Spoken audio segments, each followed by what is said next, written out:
Welcome to the Antidote. This is Greg McCarran. This is Jeremy Rothgushel.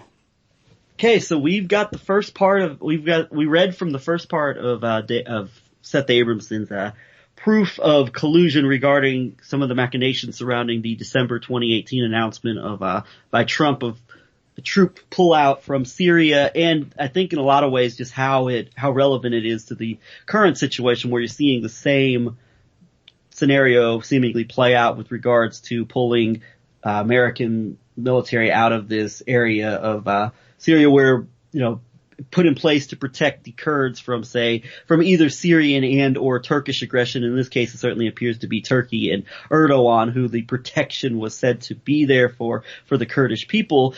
But I think that this chapter really brings to light, and I think really ties together in a logical way, regardless of whatever shortcomings there might be with Abramson's thinking or philosophy areas that he may or may not have evolved in, motivations, all that aside. I think that just the case that's laid out in this chapter with the details of meetings that took place, details of various, how various parties gained from various, promotion of various policies, and even the questions of, Trump's erratic foreign policy and who's shaping it and who exactly are these entities ultimately beholden to. And I think we're going to get more into that as we read more from this chapter 10 here of proof of collusion. But we realize 58 minutes isn't long enough to lay this out, so we're going to be going longer today, and so hopefully we'll get through the rest of this chapter and we can have a good conversation about it, and maybe we can get into a few more topics, time permitting. Okay, very good. So, reading from Proof of Conspiracy, How Trump's International Collusion is Threatening American Democracy by Seth Abramson, Chapter 10, which is titled The Syria Withdrawal, the Yemeni Civil War, Secret Summits, and the Saudi Nuclear Deal, December 2018 to March 2019. And so we ended halfway down on page 478, where retired Admiral James Stavridis, the former Supreme Allied Commander of NATO, tells the Times that, quote, even discussing the idea of leaving NATO, unquote, is the, quote, gift of the century for Putin, unquote. Okay, so back to the text after that. Quote, December 2018 brings new revelations about Trump's other major military entanglement with Saudi and Emirati interests, the civil war in Yemen, where the Saudis and Emiratis have been staging a violent intervention since March 2015. Beginning in 2015, heavy U.S. tankers have been assisting the two Gulf nations by offering mid-air refueling of their warplanes. On December 8, The Atlantic reveals that while, quote, President Donald Trump repeatedly complains that the United States is paying too much for the defense of its allies, he has praised Saudi Arabia for ostensibly taking on Iran in the Yemen war. It turns out, however, that U.S. taxpayers have been footing the bill for a major part of the Saudi-led campaign, possibly to the tune of tens of millions of dollars, unquote. By law, Saudi Arabia and the UAE must both be charged for the refueling of their warplanes by American tanker aircraft, in part because to do otherwise is to put the United States in the position of directly funding a foreign war in which it is not engaged by a formal declaration of Congress. Most troubling in the report by The Atlantic is that it is not that the Trump administration has forgotten to charge the Saudis and Emiratis altogether, nominally the sort of gross error that might result from a bureaucratic snafu, but that Trump's Department of Defense has in fact charged the Saudis and Emiratis for refueling, but far less than it was supposed to charge them. Moreover, the Trump administration's error is made public only because of a letter sent to the Pentagon by 8 Democratic senators. While the inadvertent funding of the Saudi-Yemeni war by the United States had begun in March 2015 under the Obama administration, The Atlantic reports that from March 2015 through March 2016, the Saudis and Emiratis gave America no refueling reimbursement. The fact that it continued for all of 2017 and 2018, Trump's first 2 years in office, is puzzling given that, as Jeffrey Prescott, Obama's National Security Council Senior Director for Iran, Iraq, Syria, and the Gulf states will tell The Atlantic, quote, President Trump has been exceedingly transactional, even threatening to cast aside NATO if our closest allies didn't increase their contributions. That is why it is jarring to see that the Trump administration, save for congressional and public pressure, would continue to refuel Saudi and Emirati aircraft without adequate, if any, reimbursement, unquote. Indeed, while the Obama administration's error is explained by the military's habitual use of, quote, third-party arrangements, unquote, for refueling, agreements that allow the UAE to be charged the cost of refueling Saudi airplanes under an existing agreement between the U.S. and the UAE signed during the second Bush administration, there is no explanation for the Trump administration's continued undercharging of the Saudis and Emiratis after, quote, third-party arrangements, unquote, became illegal in August 2018. Moreover, the undercharging was not caught or was ignored as the third-party prohibition was being debated during the fiscal year appropriations process in 2017 and 2018. The seemingly minor Saudi refueling controversy is linked to a much broader one that implicates Trump's historically unusual relationship with the Saudis.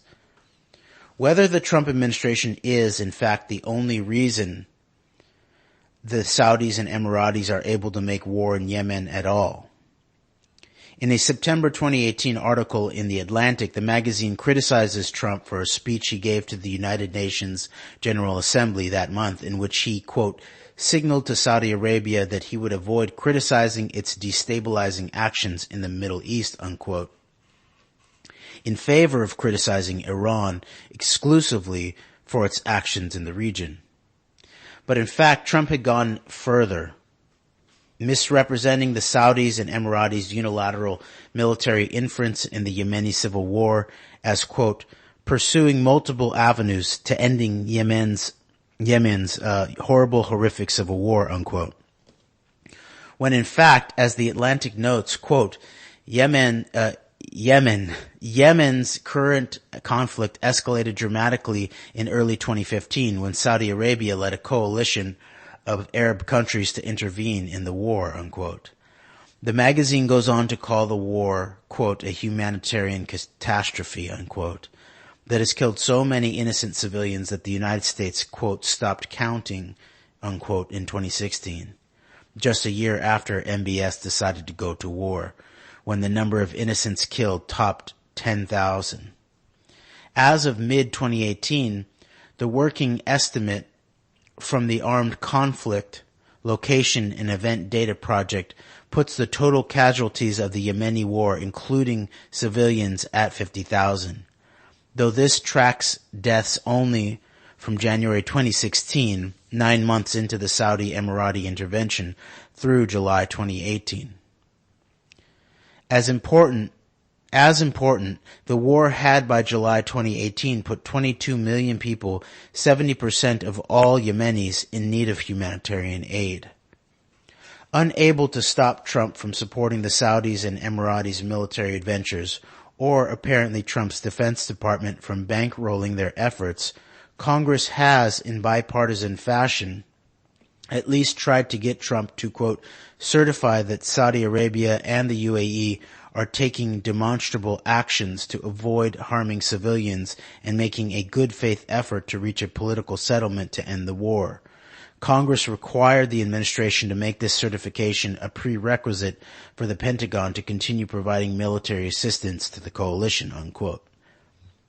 The effort constituting the very least Congress can do to check Trump's assistance of the Saudis and Emiratis in Yemen, nevertheless has failed, as it has only led to Trump's Secretary of State Mike Pompeo falsely assuring the bipartisan congressional group in writing that all possible efforts to, quote, minimize civilian casualties and enable deliveries of humanitarian aid to Yemen, unquote, are being made when in fact, quote, virtually every independent assessment of the war, including a recent United Nations report, alleges the Saudi Emirati coalition has committed war crimes, unquote.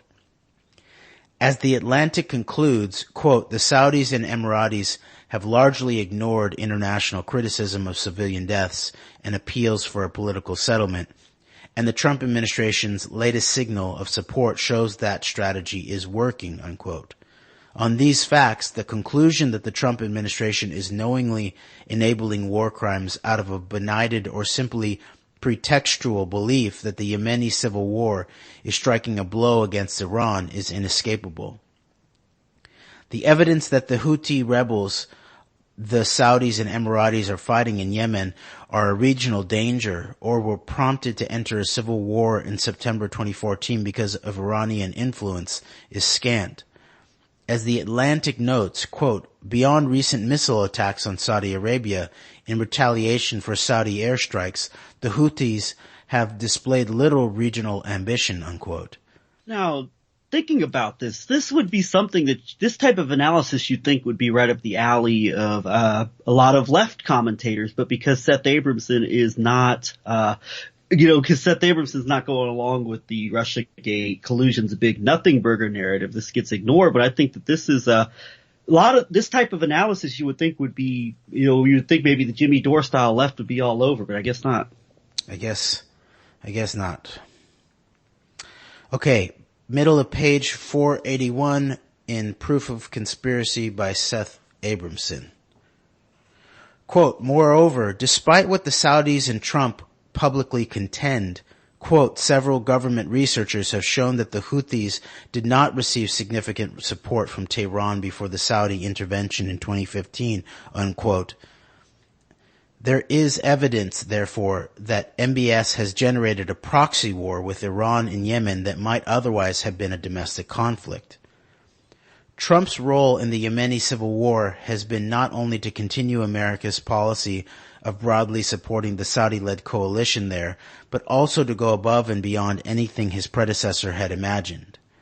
Per The Atlantic, Trump has failed to, quote, use arms deals as leverage for a political settlement in Yemen, unquote, though he had, quote, the best opportunity to do that any Western politician could hope for in signing the largest ever U.S.-Saudi arms deal with King Solomon and MBS in May 2017, unquote.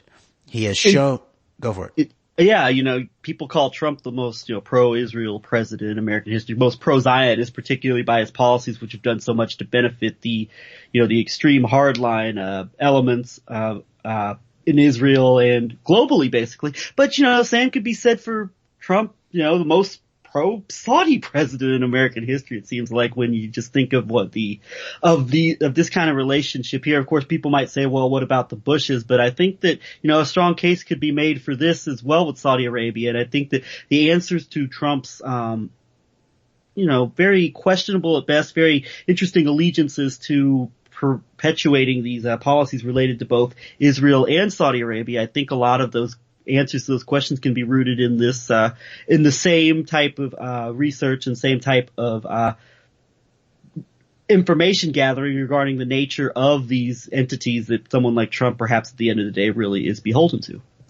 Yes, and it's definitely the case that the U.S.-Saudi relationship has always been transactional, but it's always been based on, it seems like I would assert a misguided at best, national oil policy that created this transactional, codependent relationship with Saudi Arabia. And now some might say that that's what Trump is just doing the next generation of in relationship to arms sales, and it's that it's all about arms sales, and that's not that different from past American international policy. But as we'll begin to see more and more here, it does seem that there is a much more something that's very much in the realm of the emoluments clause in relationship to Trump and personal interests, especially when it comes to this nexus of interests surrounding him, including his son-in-law Jared Kushner. So I think there'll be more of those kind of elements later on in this chapter too. Yeah, for sure. And I was thinking this with Saudi Arabia and the differences between then and now, a lot of people will just portray this as it's just business as usual. The U.S. is just continuing to, and Saudi Arabia continue to have this relationship based on things like oil and all this and that. And, there's truth to that, obviously, but with what we're seeing going on now with Saudi Arabia, particularly since the rise to power of MBS and the particularly brutal nature that it appears to have taken place, and I still think there's a lot of unanswered questions regarding what exactly the role was of not only Jared Kushner, who is said to have been right at the forefront within the Trump administration of being intimately involved with MBS leading up to this major, you might want to call it coup that took place in Saudi Arabia, but also Eric Prince and his, Blackwater style, private military operatives and the allegations of torture of, the previous regime of Saudi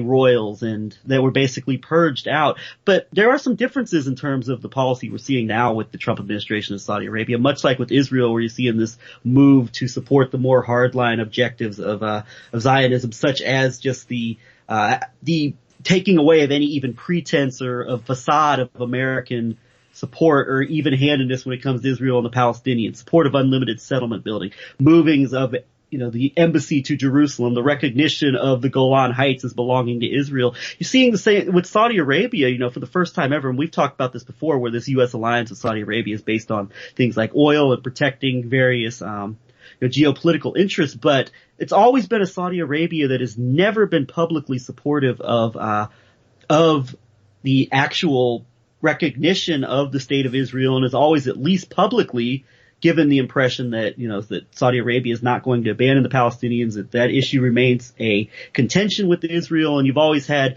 Saudi royals at least publicly express support for the Palestinians, even criticism of Israel in the establishment of the state of Israel and the nature of it. But now under MBS, you're seeing for the first time ever signs that the Saudis are willing to just completely recognize Israel and that's a significant move right there, I think, in the geopolitical foreign policy direction as far as the shaping of that region of the world. So there's a lot of consequences of this, of what we've seen, the evolution, you might say, so to speak, of the U.S. Saudi Arabia relationship under Trump. And this is it's much more than just business as usual when you, I think, look at it from this perspective, that for the first time ever, really now the Saudis over the last few years are really showing signs that their public, even if it's a facade, even if there was always a covert alliance with Israel at some level, this facade, even a facade of a support for the Palestinians from the most influential, the home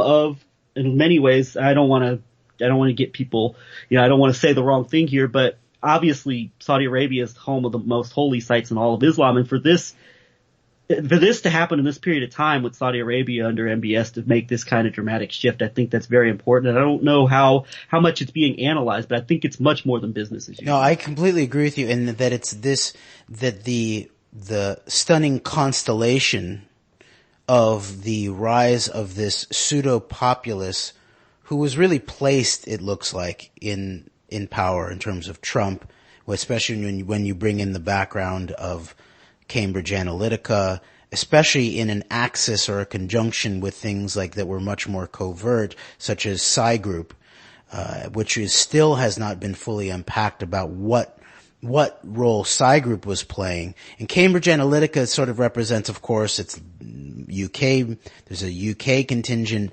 There's it's sort of more, it has this Western contingent attached to it. But then Psy Group, if you go look in the background of the holding, the actual financial holding of it, it's very much goes back towards the east through Cyprus, and it looks like directly to the heart of Russia. So the combination of those aspects of global active measures of some sort, and I'm not even just referring to specifically only Russian active measures, but global consciousness operations, we might call it, with this conjunction of these specific interested Western players, the Mercers, the Bannons, this UK contingent. We pointed out some of the background there, even of the Vincent Chengguis, the Jewish Iranian-born billionaire. But then incorporating Psy Group and Joel Zamel, an Australian Israeli, with the financial holding of that back through Cyprus and into Russian oligarchs, and you really get a good strong sense of the global consciousness operations that were intensely utilized to place this pseudo-populace into power at the very time, as what you're referring to, Greg, the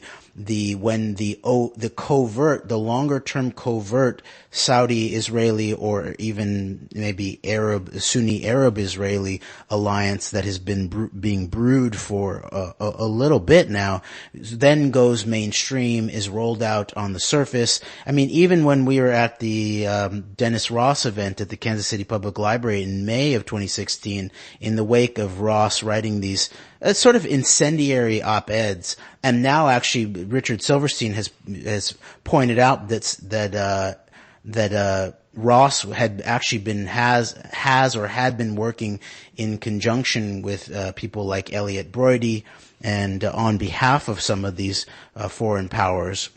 That at that time, when Dennis Ross was giving his lecture, it was almost like he was hinting at or unveiling a secret about this Saudi-Israeli, or as he called it, Sunni-Israeli alliance at the time. And now, like you've pointed out, it's mainstream. It's obvious. It's gone from covert to overt. And so I think there is a constellation here that is not just a coincidence of some sort. And there's obviously an architecture of an unveiling of a new order of some sort. Yeah, it's what I believe New Yorker referred to it as Trump's New World Order, and in a lot of ways I think that's an accurate term for it. It's very much a counter to what George H.W. Bush laid out with his vision of a New World Order. Although some would argue, and probably with some somewhat correct at least, that there is a continuance or continuity at some high level involving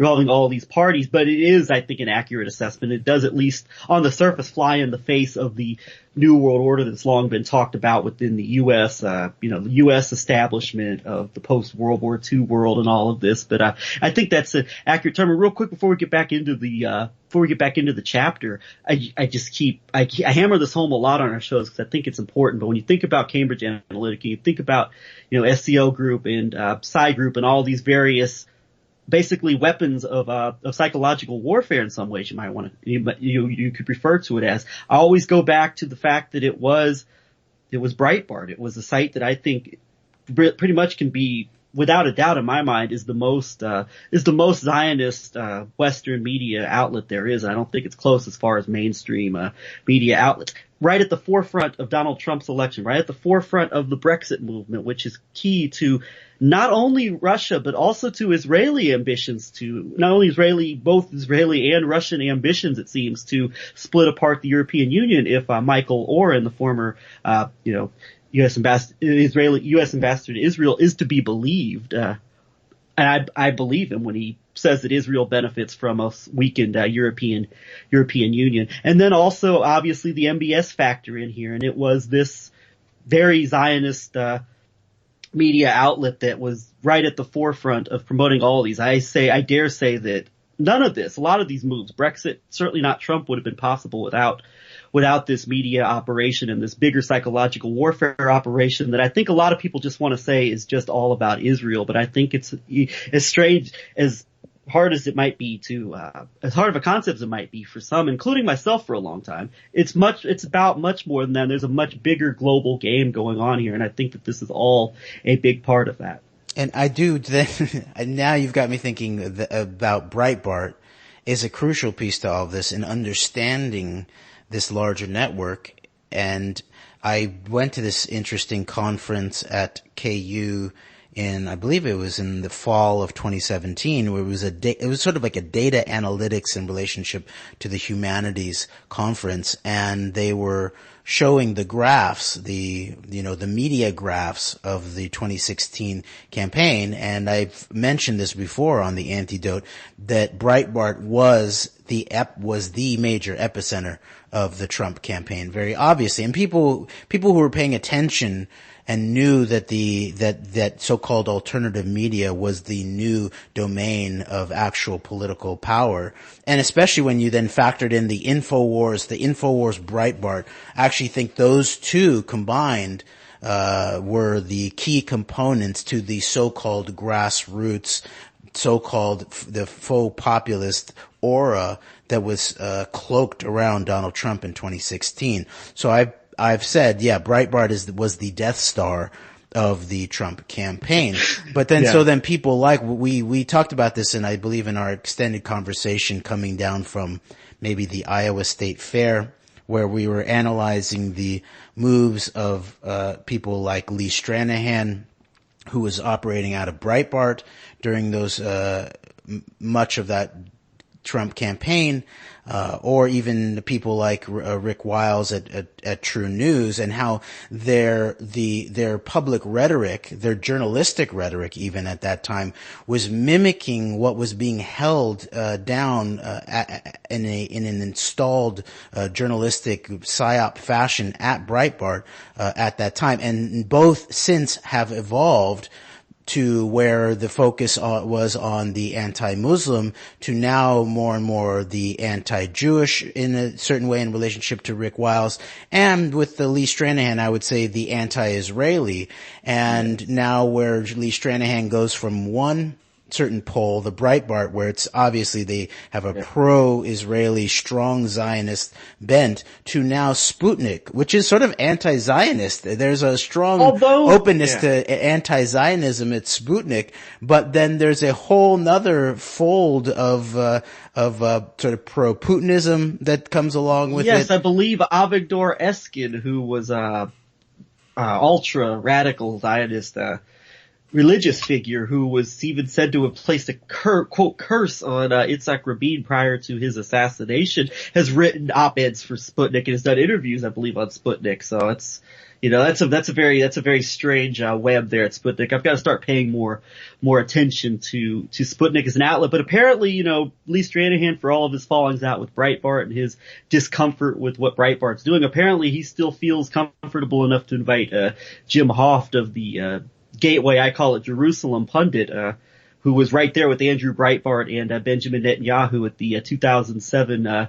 meeting in Netanyahu's office, where the inspiration for the Breitbart for Breitbart.com, and particularly its Jerusalem branch under the watch of ultra-Zionist Aaron Klein, came from. So, and maybe we'll post my phone call into Fault Line Radio. I think it was from maybe last year, some point, where I brought up this analysis that we've been doing in relationship to the clean break paper at the time, and I pointed out these hardline Zionist American neocons in relationship to Netanyahu, and how what we're seeing was called for in the paper, the regime change in Iraq, but the rolling back and the destabilization in Syria, and how there was a U.S., a Russia, good cop, bad cop. And it was very interesting to watch Stranahan's reaction. He was like, a lot of what you're saying, yes, I obviously agree with, but other stuff seems sort of out there, And so I think it's very, very telling where you have a shift from one pole of this larger controlled narrative to what I would assert is another controlled pole of the larger controlled narrative, which operates out of the more sort of Russo-centric and much more comfortable with certain aspects of anti-Zionism. And you can hear that even on Fault Lines Radio, where there's a strong, criticism of Israeli involvement in all of this, but you cannot really deeply criticize Russia. So I think that kind of thing makes this conjunction and these different aspects of this polarized horseshoe very much more obvious. All right, very true. Back to the text here. The page 481 of Proof of Conspiracy by Seth Abramson, where it was talking about, I'll read back through some of this, that Quote, Trump has failed to, quote, use arms deals as leverage for a political settlement in Yemen, unquote, though he had, quote, the best opportunity to do that any Western politician could hope for in signing the largest ever U.S.-Saudi arms deal with King Salman and MBS in May 2017, unquote. He has, quote, shown little interest in forcing the Saudis to take concerns about civilian deaths more seriously, unquote. He has, quote, reversed a decision by the Obama administration to suspend the sale of more than $500 million in laser-guided bombs and other munitions to the Saudi military, unquote. And when the Houthis retaliated for Saudi aggression in Yemen by firing ballistic missiles into the kingdom in 2017, Trump, quote, escalated U.S. involvement in the war, unquote, with no thought to the context for the Houthi counteroffensive. He even went so far as to, quote, secretly dispatch U.S. special forces to the Saudi-Yemen border to help the Saudi military locate and destroy, unquote, Houthi missile installations. But Jeremy, Trump's just trying to revitalize the economy that Obama and the deep state spent so much time destroying with all these weapon sales. It gives people jobs. It's jobs. It's just Raytheon welfare. I love it. Okay. In page 482 of Proof of Conspiracy by Seth Abramson, quote, in September 2018, Trump's insistence on all but waging open war on Yemen alongside MBS leads the ranking members of the House Armed Services Committee and House Foreign Relations Committee, the House Minority Whip, and 21 other representatives to introduce a resolution invoking the 1973 War Powers Act, demanding that Trump withdraw every one of America's warfighters from the Saudi-Yemeni conflict on the grounds that the engagement has become an illegal war unapproved by Congress. A similar resolution in the U.S. Senate is bipartisan and fails by just 6 votes. The only justification the Trump administration has offered for continuing to aid MBS is that America's in-theater training and refueling operations save civilian lives, an argument that flies in the face of hard data confirming that the Saudis and Emiratis are indeed committing war crimes with U.S. assistance. According to an internal U.S. Agency for International Development memo acquired by the Wall Street Journal, it is not the case that, quote, continued refueling support will improve the Saudis or Emiratis' approach to civilian casualties or human protections, unquote. Moreover, per reporting in The Intercept, multiple human rights groups have decried the Saudis and Emiratis' apparent targeting of civilians. In August 2018, one incident alone saw coalition warplanes bomb a school bus, killing more than 40 children, with forensic evidence later revealed American bombs. The next month, coalition aircraft deliberately attacked the Yemeni port that is, quote, the major conduit for humanitarian aid in Yemen, unquote, an action United Nations officials said, quote, could lead to the death of 250,000 people, mainly from mass starvation, unquote. According to former Assistant Secretary of State and current Congressman Tom Malinowski, who was interviewed by the New York Times in late 2018, aside, fake news, by the way. Okay, just sure. All right, back to the text. Quote, the Saudis and Emiratis are, quote, just not willing to listen, unquote, to advice from U.S. military personnel on the subject of avoiding the slaughter of innocent civilians. They, quote, were given specific coordinates of targets that should not be struck, unquote, Malinowski told the Times, quote, and they continued to strike them, unquote. This despite the fact that in 2017 the Trump administration initiated a $750 million program focused on training the Saudis on how to avoid civilian casualties, money that ought to have given Trump leverage in holding the Saudis to account for civilian deaths, as it could have included benchmarks to measure progress and provisions to withhold new military aid if those benchmarks went unmet.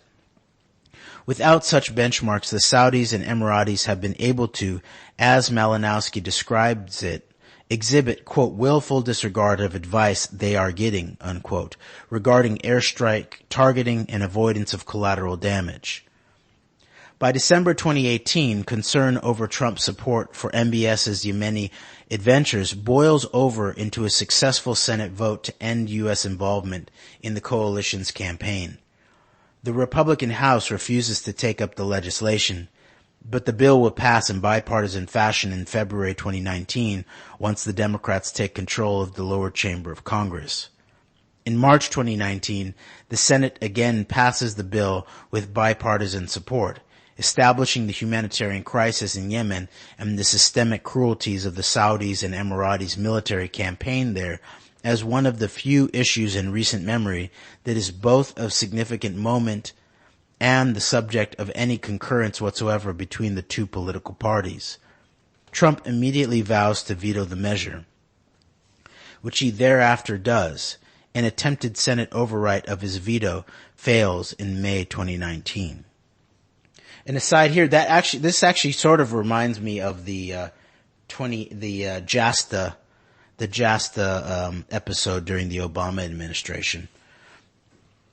But that's just what it reminds me of. Okay. Yeah, that's, and even that, I don't want to get on too much of a tangent here, but even that, it makes you think of like all of the pressure on Saudi Arabia, right, to expose 9/11 or whatnot, and that big time that, something like that was being used as a bludgeon, you could say, not only by like the right, but also by much of what we know as the MSM, perhaps, even through someone like Senator Bob Graham as a tool to use to basically, bludgeon or threaten the Saudis basically every 4 years. I think that's how you put it at one point, with the, constant reminder that we can expose you for being, we can expose your role in 9/11. And, but now even then you think now with, this MBS and the shift in Saudi Arabia, and there's even like some talk among some of the depth, some of the sewers you might want to call it, of the alt media, that in some areas that Saudi Arabia actually might want to expose the deep state in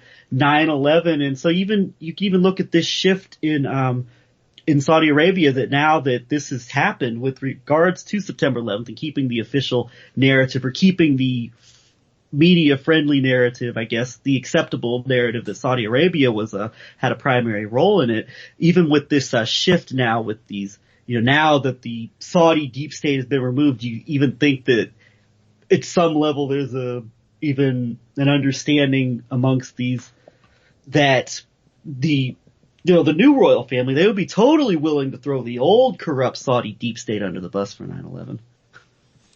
Okay. Back to the text, page 483. Sorry, I went on. That's okay. Proof of Conspiracy by Seth Abramson.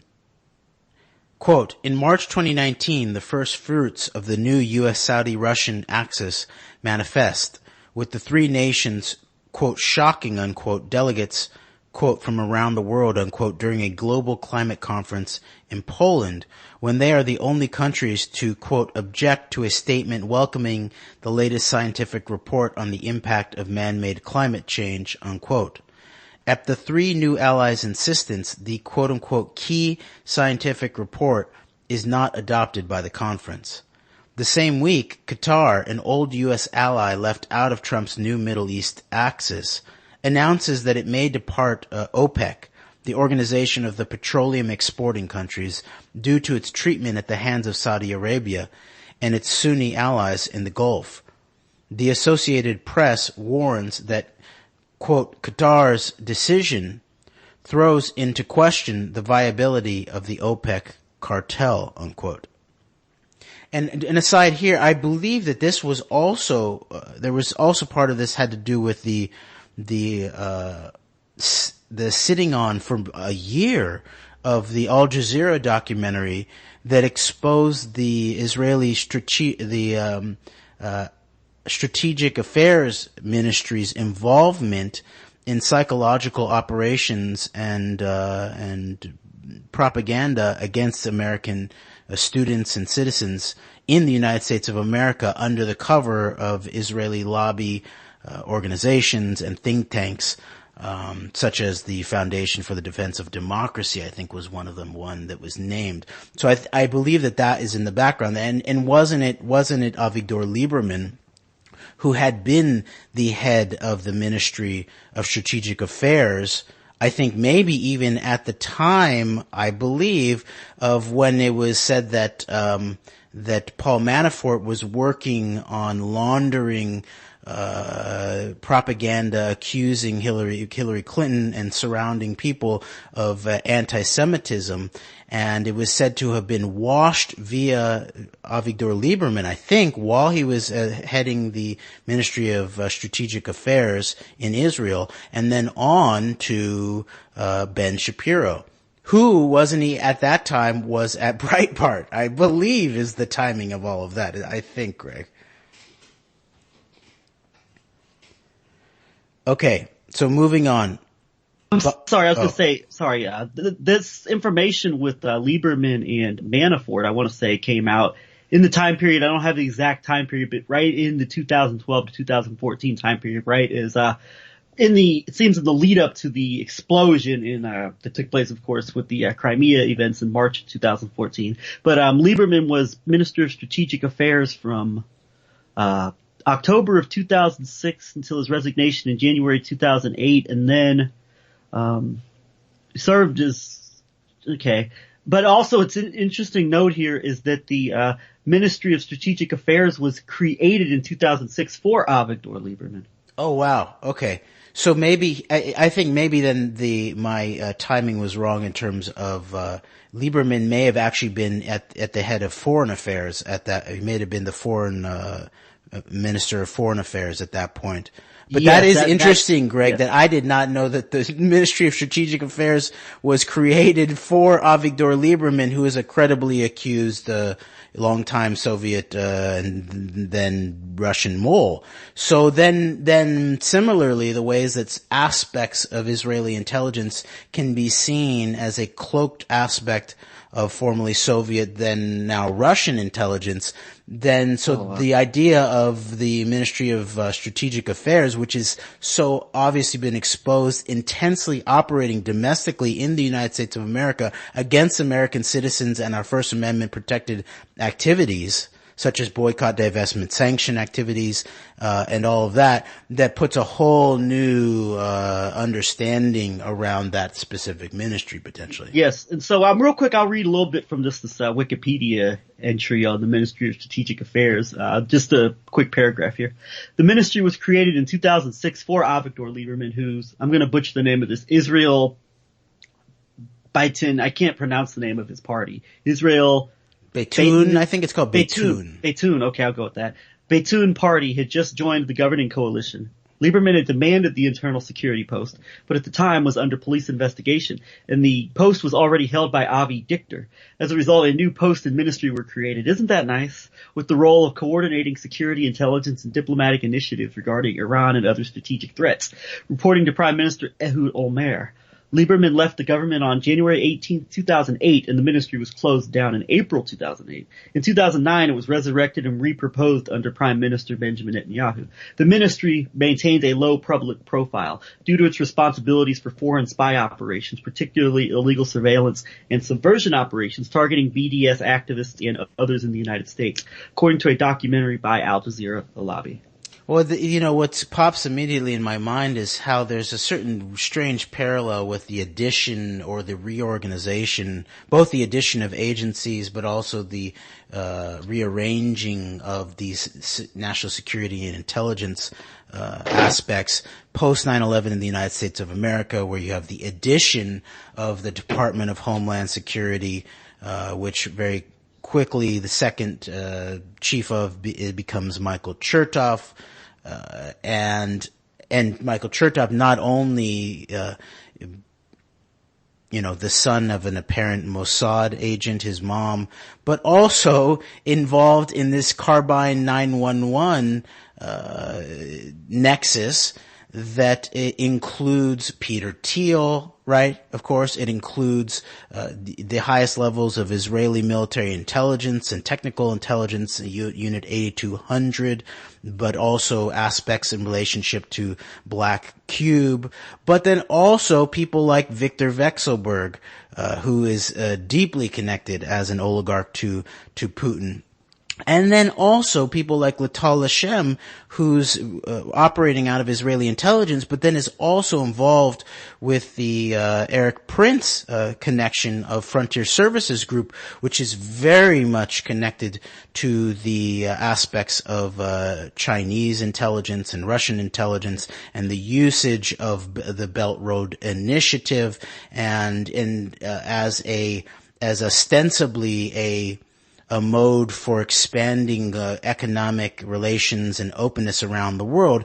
But very obviously, even if they're not necessarily a Chinese official white paper stating this, very obviously it's a component of Chinese military and security policy where they can then begin to own other countries' infrastructures, as we've even seen in relationship to Israel. But then this African component, where Africa sort of gets little bits of economics incentives, but in large part it becomes the site of the, or this is ongoing, but this is a transfer of some sort to the east, of the source of the mining for the minerals, the rare earth minerals, and for the 21st century high technology society that the Belt Road Initiative is supposed to be. So I guess I'm just pointing out that I'll just wrap this up and then you take it from there, Greg, that this idea of the post 9/11 addition of a Michael Chertoff run Department of Homeland Security, and then the addition of things like the Department of the Director of National Intelligence. This sounds sort of similar in relationship to the addition of these specific ministries and positions for people like Avigdor Lieberman in Israel. Yeah, and I was just thinking of a couple of things in relation to this. One is that with the, what you mentioned, the Eric Prince component with Frontier Services and all of its connections to China. I'm not an expert on this. I don't have all the facts on this, but I would be willing to wager that it's these FSB Eric Prince style organizations, entities that are very much involved in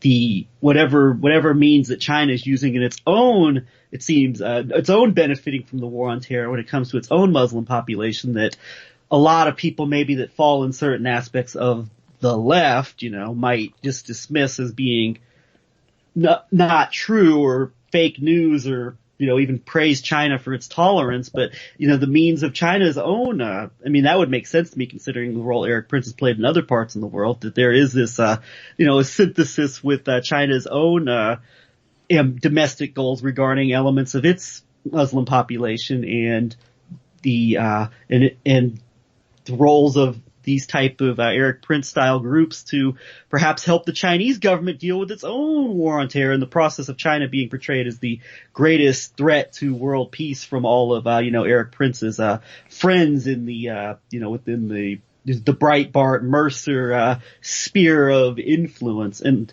so I just wanted to throw that out there. And I guess when Al Jazeera comes out with the lobby documentary, it's good, but when Al Jazeera reports on ways that China uses to oppress its Uyghur Muslim population, I guess that shouldn't be taken seriously. So I don't know. Okay. Bottom of page 483, Proof of Conspiracy by Seth Abramson. Quote, on January 17th, a young Belarusian model, Anastasia Vashukevich, steps off a plane in Moscow and is immediately arrested on prostitution allegations. She has just arrived in the Russian capital from Thailand, where she has been held for months on allegations of soliciting sex. Vashukevich, a former girlfriend of Oleg Deripaska, who goes by the name, quote, Nastya Rybka, unquote, on social media, is significant to the Trump-Russia investigation inasmuch as her 11th month detention in Thailand in early 2018 came on the heels of her revelation on social media that she had, quote, 16 hours of audio and video proving ties between Russian officials and the Trump campaign that influenced the 2016 elections, unquote. Allegedly, Deripaska orchestrated not only Vasukevich's arrest in Thailand, but also, after Russian officials promised her safe passage by plane from Thailand to Belarus, following her expulsion from the former country, her detention in Moscow. Whatever Deripaska's involvement in Vashukevich's miseries, the strange saga of her travels in Southeast Asia ends only when, according to the Associated Press, the model, quote, gives the recordings to Deripaska, unquote, because she says they, quote, relate to him, unquote, and she does, quote, not want any more trouble, unquote. Following her agreement to transfer the recordings, which the Washington Post refers to as, quote, collusion tapes, unquote, to the Russian oligarch, she is released from custody. On the day of her arrest in Moscow, a video of her being violently dragged away from a bank of journalists by Russian government agents, journalists she had been about to speak to about the evidence in her possession, goes viral internationally. Vashukevich's case had drawn international attention because her social media pictures and videos confirmed that she had, as she claimed, both been in close proximity to Deripaska and audiotaped and videotaped him speaking with at least one high-ranking Kremlin official. In February, Vashukevich will say that Russian officials had her flight from Thailand to Minsk in Belarus illegally diverted, given that officials in Thailand had deported her to Belarus, not Russia.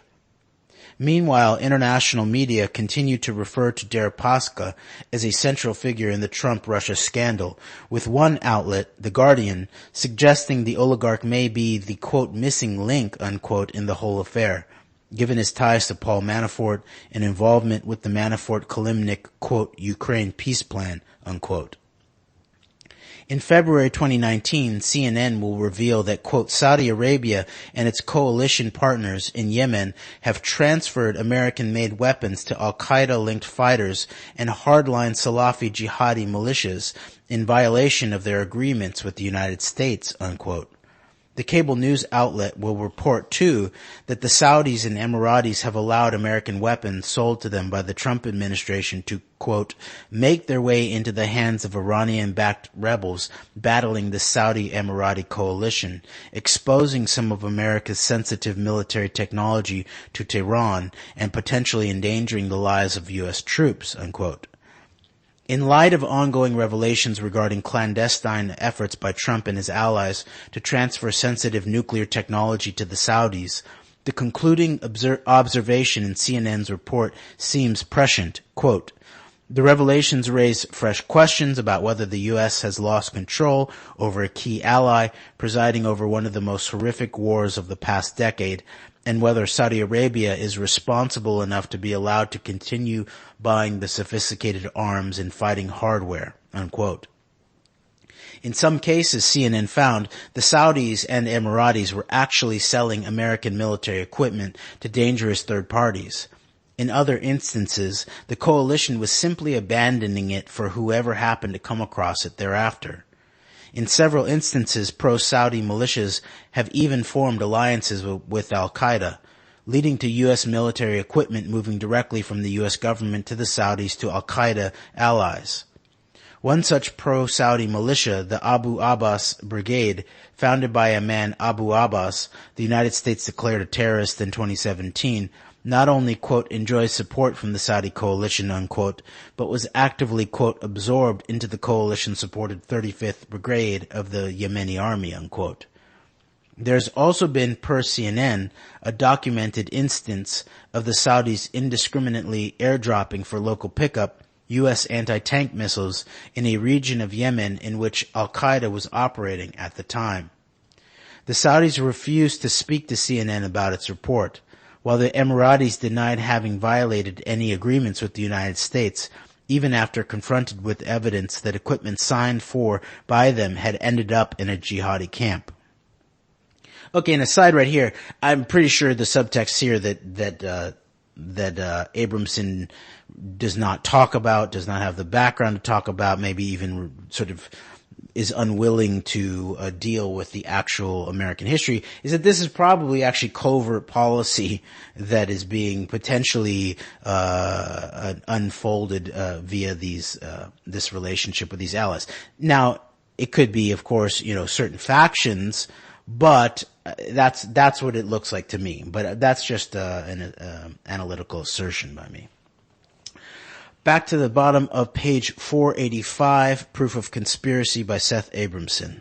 Quote, Perhaps unsurprising given the Emiratis' presence there, a ubiquitous figure in the Trump MBS-MBZ alliance has intermittently appeared in Yemen.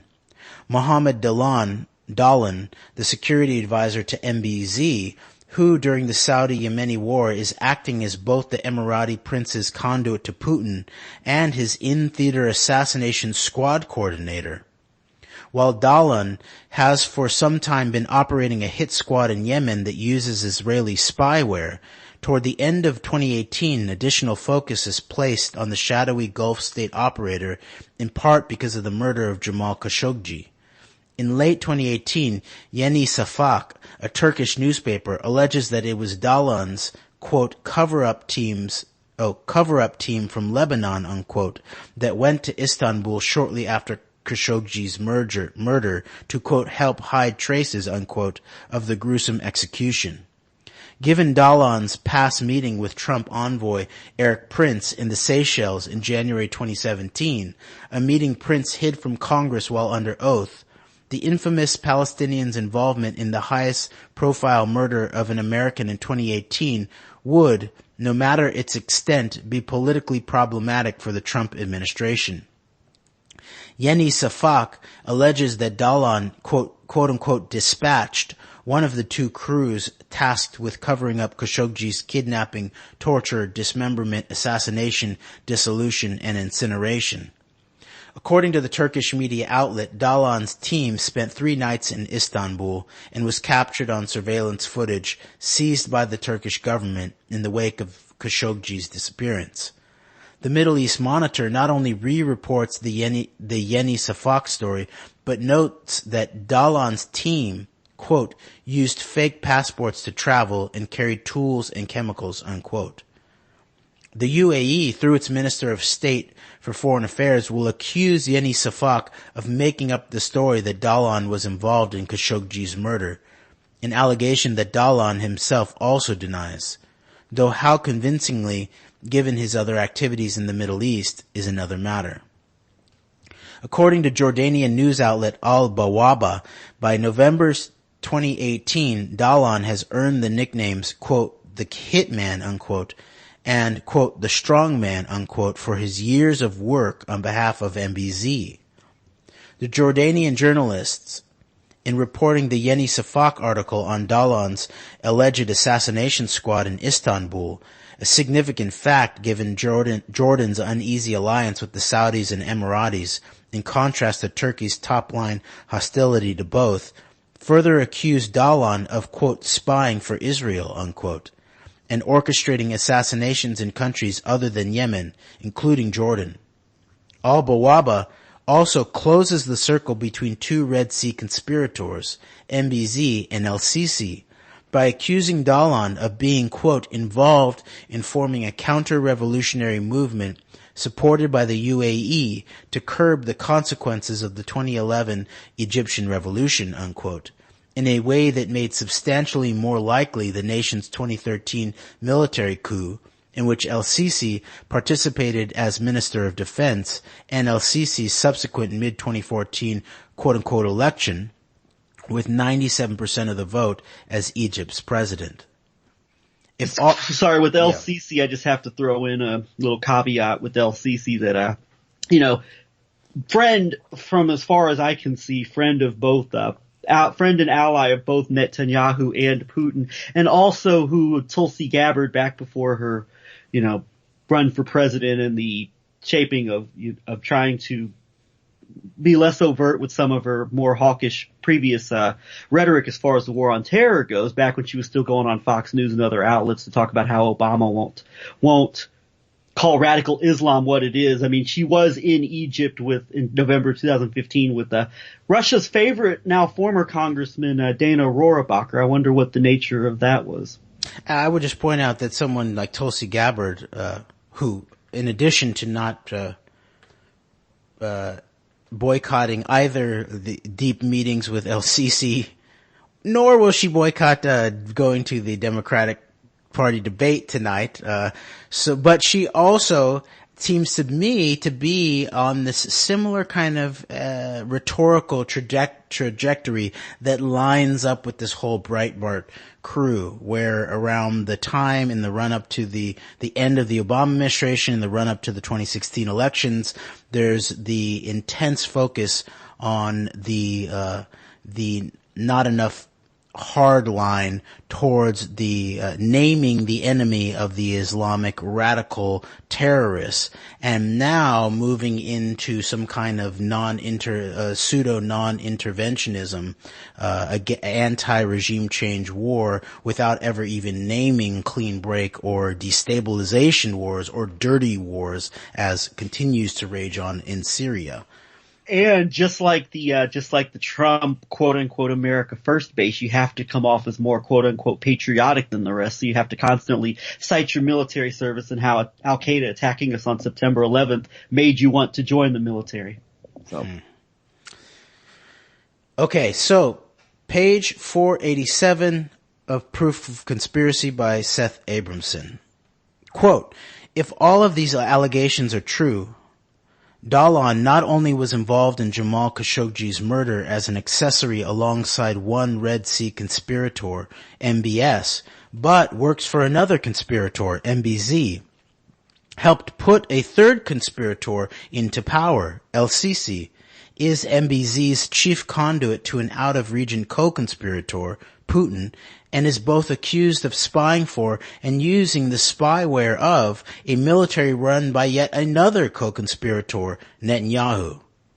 Dahlan's meeting in the Seychelles in January 2017, a meeting at least two Trump advisors, Eric Prince and George Nader, attended, with the apparent knowledge of Steve Bannon, Jared Kushner, and Michael Flynn, could thus be seen as a meeting of agents of the Red Sea conspiracy nations, given that the event was also attended by a top Kremlin agent and the head of the Emiratis' security services.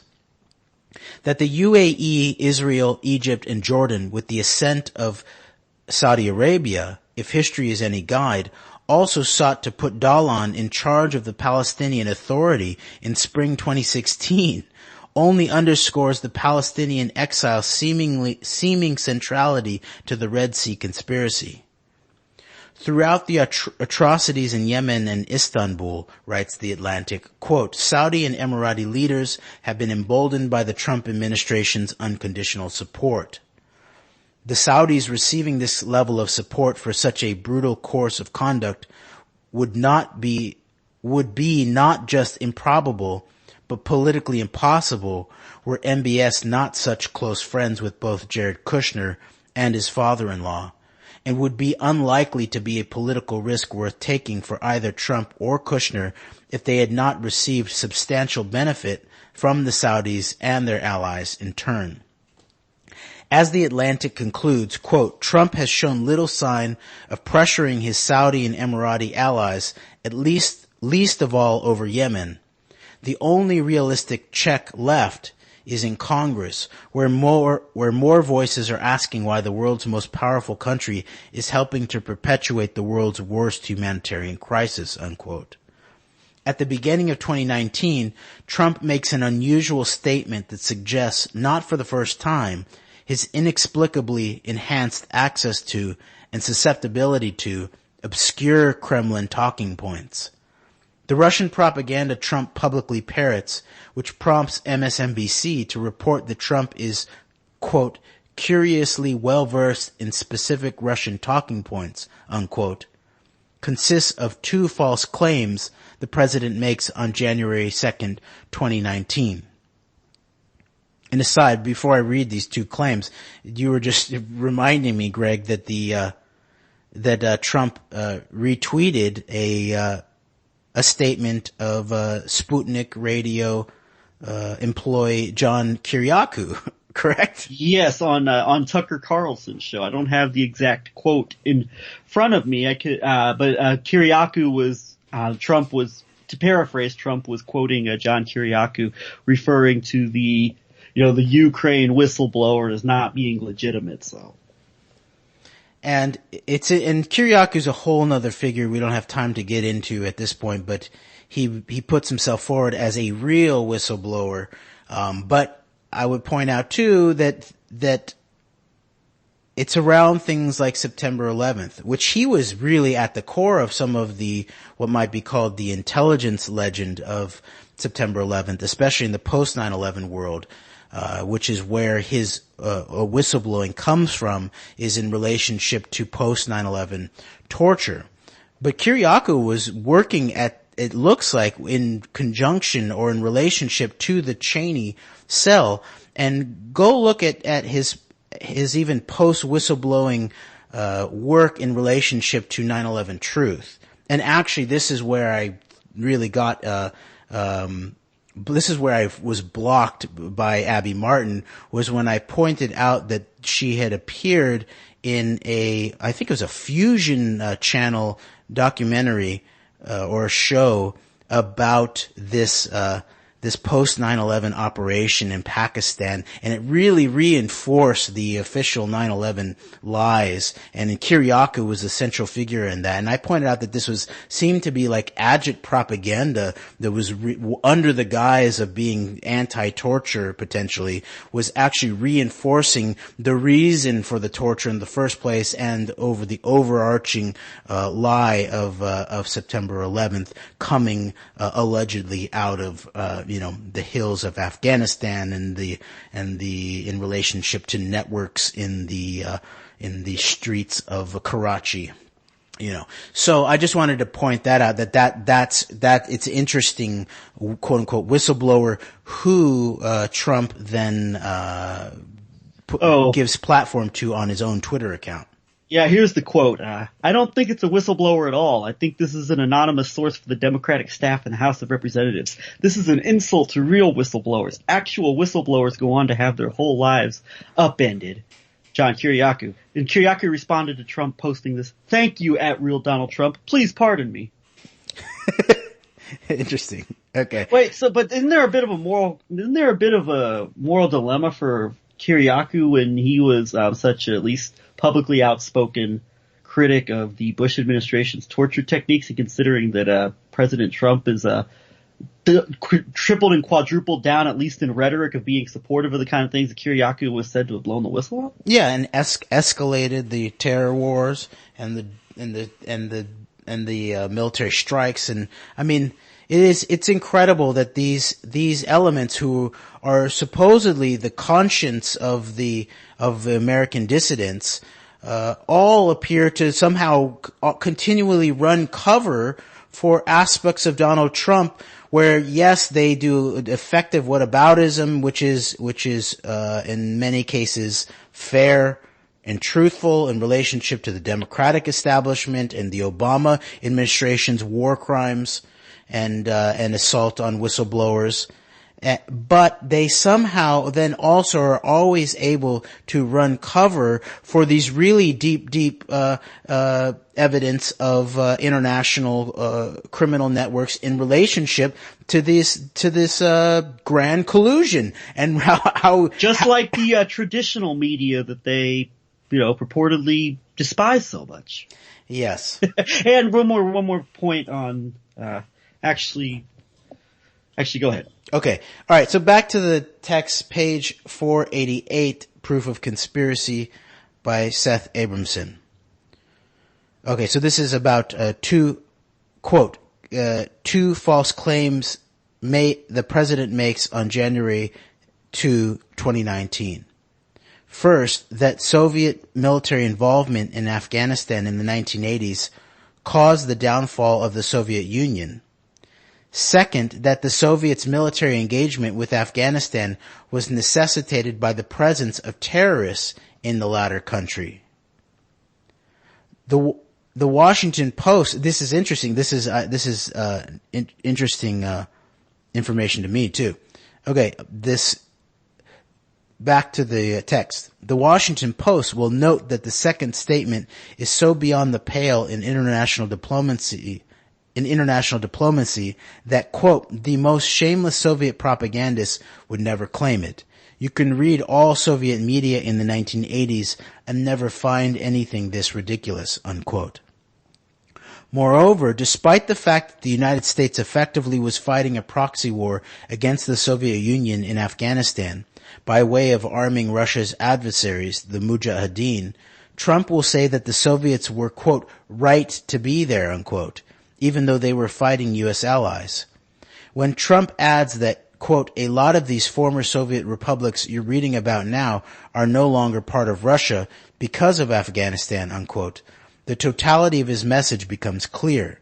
Putin is not wrong to want the reconstruction of the Soviet Union through the reacquisition of its quote-unquote lost republics, as the only reason these lands broke away from Russia is that a valiant and just Soviet military campaign against terrorists bankrupted the Soviet Union. Trump's account is a staggering and seemingly wholesale endorsement of Putin's geopolitical agenda, and it is made in public and unsolicited. It also has significant implications for the question, an open question for Trump, of whether the U.S. was right to impose sanctions on Russia after its 2014 annexation of Crimea. Trump's January 2 statements echo prior instances of Trump or his closest aides expressing undue interest in information seemingly only available on state-controlled Russian media. In February 2017, for instance, Trump's top national security aides had, quote, sought information about Polish incursions in Belarus, unquote, a request considered strange at the time because, quote, little evidence of such activities appeared to exist, unquote. And indeed, per MSNBC, quote, the only people in the world at the time saying that there was a real risk Poland might invade Belarus, unquote, were Kremlin agents and Kremlin-owned media as part of a Russian, quote, military disinformation campaign, unquote. Then, according to MSNBC, quote, the president brought up something utterly foreign to all American discourse, unquote, in the summer of 2018, specifically that Montenegro, a country the size of Connecticut with a population of under 1 million, could, quote, start World War III, unquote.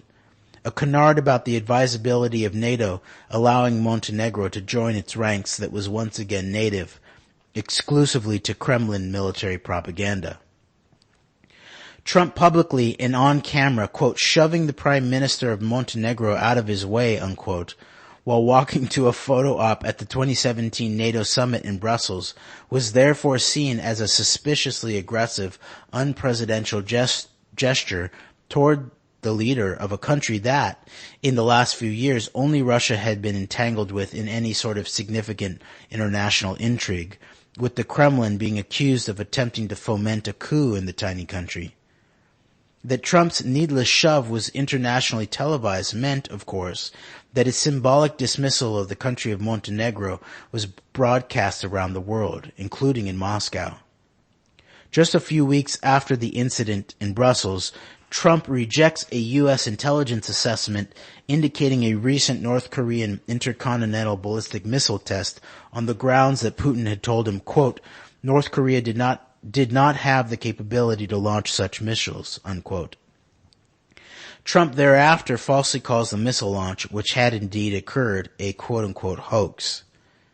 The circumstance of Trump seeming predisposed to Kremlin talking points and intelligence could be explained in part by the simple fact of Trump's familiarity with each. In a June 2018 statement, Putin insisted that he and Trump, quote, regularly talk over the phone, unquote.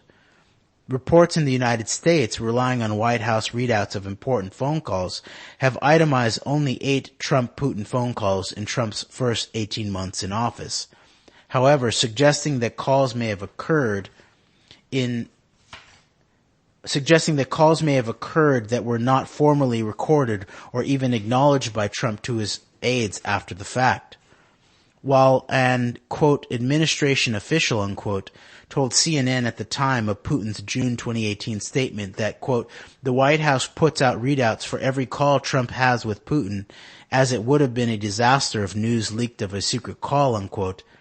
This White House claim will be contradicted by a New York Times report 4 months later that reveals that, quote, Mr. Trump typically relies on his cell phones when he does not want a call going through the White House switchboard, and logged for senior aides to see, unquote.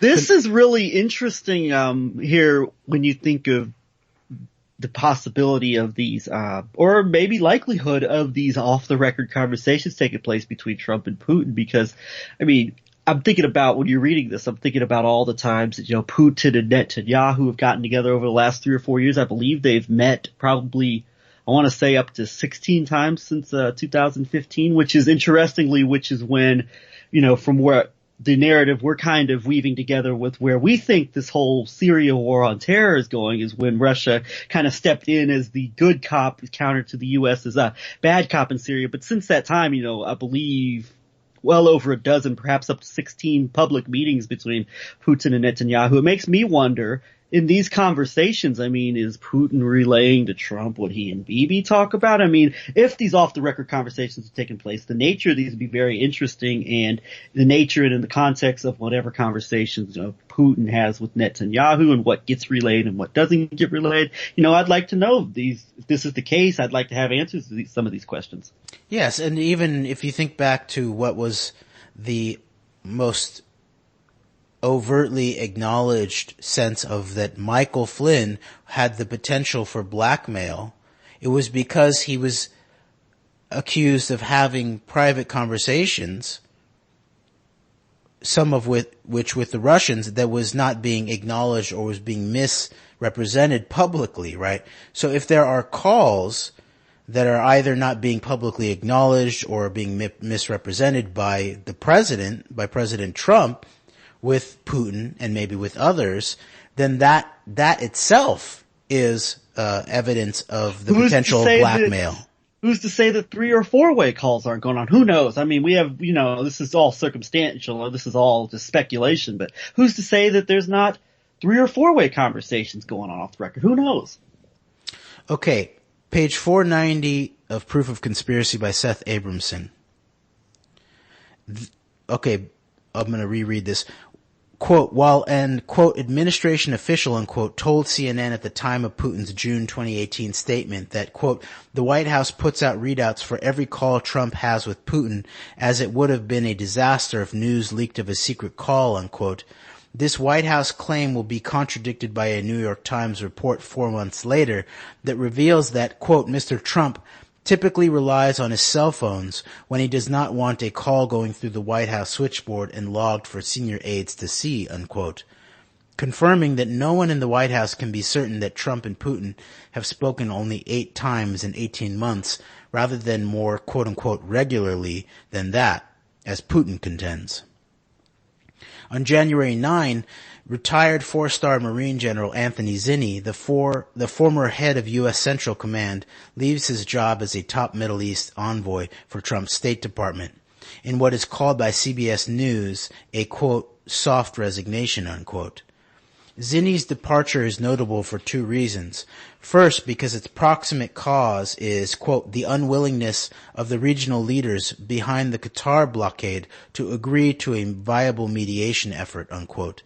Meaning that MBS, MBZ, and El-Sisi are declining to work generatively with the State Department, raising the specter that on the Qatar issue, they are instead negotiating directly with Jared Kushner, as they have in the past, and second, more shocking by far, because the Trump administration has asked Zinni to, quote-unquote, introduce the, quote, Middle East Strategic Alliance, MESA concept to regional Gulf leaders, unquote. The MESA concept, an outgrowth of the Red Sea conspiracy, had previously been seen as MBS's brainchild. But with Zinni's resignation, it is revealed to be as much the Trump administration's work product as anything developed in Riyadh. Moreover, Zinni's decision to exit the administration includes his own observation that, quote, other members of the administration are carrying MESA forward, unquote, another likely reference to Kushner or Kushner's allies within the administration. That Kushner is quite possibly in cooperation with MBS, one of the chief architects of MESA, appears to be confirmed by Zinni's posting at the time of his departure from government service. As CBS notes, Zinni, quote, coordinated with former National Security Advisor H.R. McMaster and Trump's son-in-law and senior advisor Jared Kushner, unquote. After a January 20 television appearance in which he reveals that Trump's negotiation with a Russian businessman and the Kremlin over a prospective Trump Tower Moscow lasted from the fall of 2015 through Election Day 2016, Rudy Giuliani disappears from America's airwaves for nearly 2 months, with Axios reporting that, quote, Trump did not want him on TV for a while after his last round of interviews, unquote. Several months later, Michael Cohen will disclose that Trump had originally, quote-unquote, instructed him to lie to Congress by falsely stating that the Trump Tower Moscow negotiations ended on January 31st, 2016. Real quick aside there on what you just mentioned with Giuliani and the quest to keep him off of television, because I guess he tends to let information slip out that he shouldn't, that he's not supposed to. It's interesting with this latest situation, this latest major news story that John Bolton was very critical of Giuliani's activities in Ukraine, basically called it almost was I don't want to be involved in these drug dealings, and Giuliani's basically just ready to explode. And basically I think what we're seeing here is a combination of just perhaps a lot of brazenness on the likes of someone like a Giuliani that would indicate possibly a mob type of mentality, that even people like John Bolton are taking a step back and going, whoa, this is too openly corrupt even for me. You got to tone it down. So I'm just wanting to say that just to get out in front of any type of narrative people might want to weave, that this is like some type of people, all of a sudden, in case people want to be taking sides between Bolton and Giuliani, I would maybe look at it in this kind of light. I would agree with that. Okay, page 491, proof of conspiracy by Seth Abramson. I'm going to go back to this. Quote, several months later, Michael Cohen will disclose that Trump had originally, quote unquote, instructed him to lie to Congress by falsely stating that the Trump Tower Moscow negotiations ended on January 31st, 2016, the day before the first Republican primary. This is a lie that would allow Trump to argue, if implausibly, that he had never negotiated with the Kremlin or Russian oligarchs while he was officially a candidate for public office, an apparent, if clumsy, attempt to circumvent accusations of bribery. When Cohen's statement to Congress that the negotiations, in fact, lasted through the Republican National Convention is contradicted by Giuliani, America learns from Trump's new attorney that Trump had told him that a series of conversations about the Moscow Tower, quote, was all going from the day I announced my candidacy to the day I won, unquote. Cohen's allegations regarding the Trumps will also include a claim that Ivanka Trump's attorney, Abe Lowell, that's Abe with the 2 B's, I think it's still pronounced Abe Lowell, who represents Jared Kushner as well, suggested edits to Cohen's congressional testimony about Ivanka's knowledge of the Trump Tower Moscow project that would have made that testimony untrue. In fact, despite Ivanka saying she knew, quote, literally almost nothing, unquote, as the Trump Tower Moscow deal was slowly taking shape during the presidential campaign, Cohen will testify to Congress that he briefed her and other family members on the progress of the project on, quote, approximately 10 occasions, unquote. Moreover, BuzzFeed News will report in June 2018 that Ivanka was so involved in the 2015 Trump Tower Moscow negotiations that she put Cohen in touch with Dmitry Klokov, a former Russian government official who, quote, said a meeting between Trump and Putin could expedite a Trump Tower in Moscow, unquote, and who then offered to set up that meeting. When Cohen ultimately declined Klokov's assistance, he received an email from Ivanka that, quote, questioned his refusal to continue communicating with Klokov, unquote. As the special counsel's investigation wears on, current and former federal prosecutors will opine to U.S. media outlets that the lack of any FBI interview with Ivanka is troubling, given that, in addition to what Cohen has alleged, Ivanka was with her father when he crafted a false statement for his son Don to give regarding the June 2016 meeting at Trump Tower, was with Trump in Bedminster, New Jersey, on the day he decided to fire FBI Director James Comey, spoke briefly with Kremlin agents at Trump Tower on the day of the infamous June 2016 meeting attended by her brother, her husband, and her father's campaign manager, was instrumental in lobbying Trump to hire Paul Manafort and played a similar role in Michael Flynn being hired for the presidential transition team over objections and contrary advice from both President Obama and Trump's first transition chief, Chris Christie.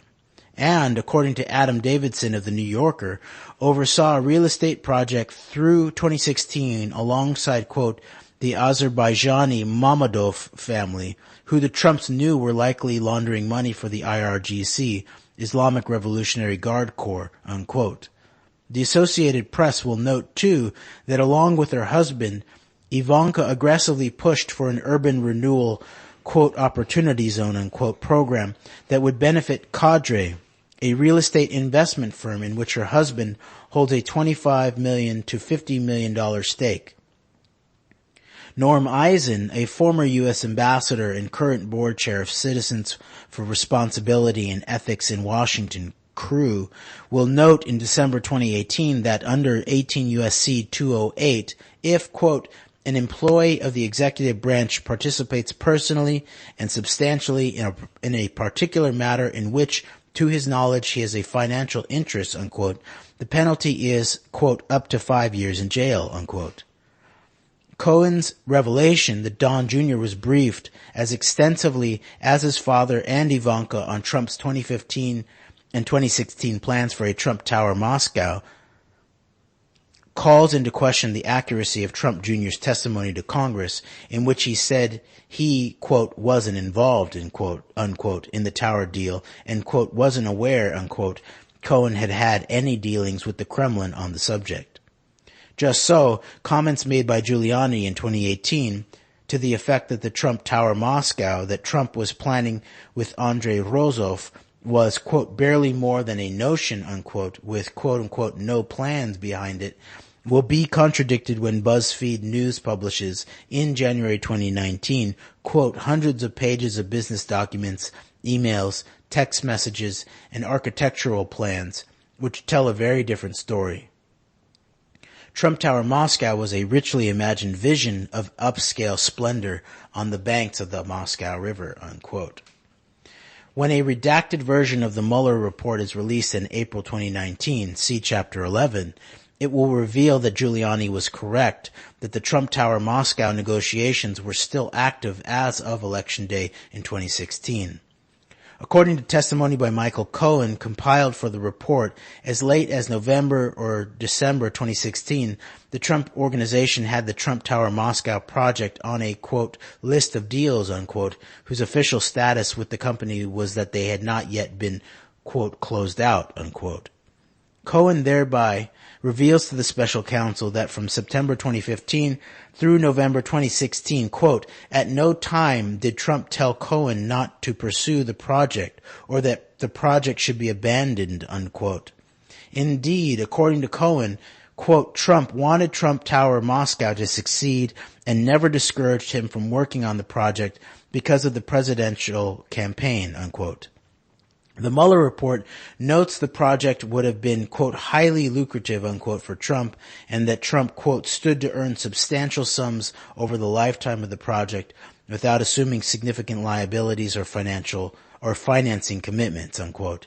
Key points that may explain why, as the report notes, quote, Trump wanted to be updated on any developments and on several occasions brought the project up with Cohen to ask what was happening on it, unquote.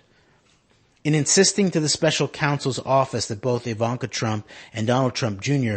were also involved in the secretive Trump-Rozov deal, Cohen tells federal investigators that he not only, quote, provided updates directly to Trump throughout 2015 and 2016, unquote, but also coordinated with Ivanka Trump on, quote, design elements, unquote, and possible architects for the project, and with Trump Jr. on, quote, his experience in Moscow, unquote, and the possibility of him becoming more involved in the project in its early stages.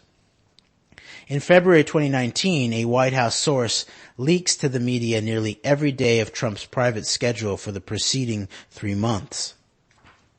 The disclosure reveals that Trump has, over that period, at least been spending at least 60% of his, quote, workday, unquote, in entirely unstructured, quote, executive time, unquote, outside the Oval Office.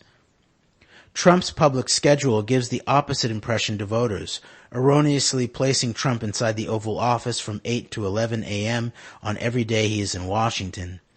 The discrepancy is significant because, according to 6 sources with direct knowledge of Trump's habits, Trump has in fact been spending his mornings, among other endeavors, in the executive residence, quote, phoning aides, members of Congress, friends, administration officials, and informal advisors, unquote. As a senior White House official tells Axios, quote, he's always calling people, talking to people, he's always up to something, unquote. Axios notes that Trump has been for months, if not his entire presidency, hiding from his staff his actual movements, as even the, quote, private schedule sent to staff, unquote, on a daily basis excludes meetings Trump, quote, doesn't want most West Wing staff to know about for fear of leaks, unquote. Jeremy, he has to. It's 8D chess. He has to keep his meetings secret from the deep state. That's what I was thinking. He's just waiting for the perfect moment to sucker punch them. Back on page 494 of Proof of Conspiracy by Seth Abramson. Quote, such meetings, estimated at 30 to 60 per month, include the digital media outlet notes, quote, calls with heads of state, unquote, as well as certain in-person, quote, political meetings, unquote. According to Chris Whipple, a, quote, student of presidential schedules, unquote, and the author of The Gatekeepers, How the White House Chiefs of Staff Define Every Presidency, there is, quote, almost no historical parallel, unquote, for President Trump's unstructured, often clandestine daily schedule. Trump's highly secretive phone use would be less of a concern if it were, like everything else a president does, publicly reviewable through congressional or FOIA oversight. In fact, as the New York Times reports in late 2018, Trump has been insisting throughout his presidency on using non-secure phones unregulated by his aides, the Secret Service, congressional oversight, or any governmental transparency mechanisms. An aside, but what about the Hillary Clinton email server? It's fair whataboutism. Okay. Exactly. Although that's a whataboutism we're not willing to, that's a whataboutism we're willing to address. And like a lot of people who like to throw whataboutisms out there, we have no qualms with talking about Hillary Clinton's emails, but we're not going to do it in a manner that just allows this president off the hook. Yeah. So anyway, go ahead. I.e. the president of the United States of America. Okay. But see though, Clinton was doing her covert emails for nefarious purposes. Trump's doing his covert meetings to save the republic. Okay. I'll believe it when I see it, Greg. Okay. And actually, I won't believe it until I see it. Okay. Page 494, Proof of Conspiracy by Seth Abramson.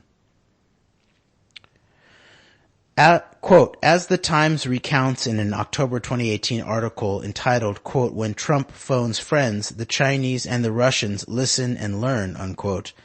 Trump regularly uses multiple personal iPhones.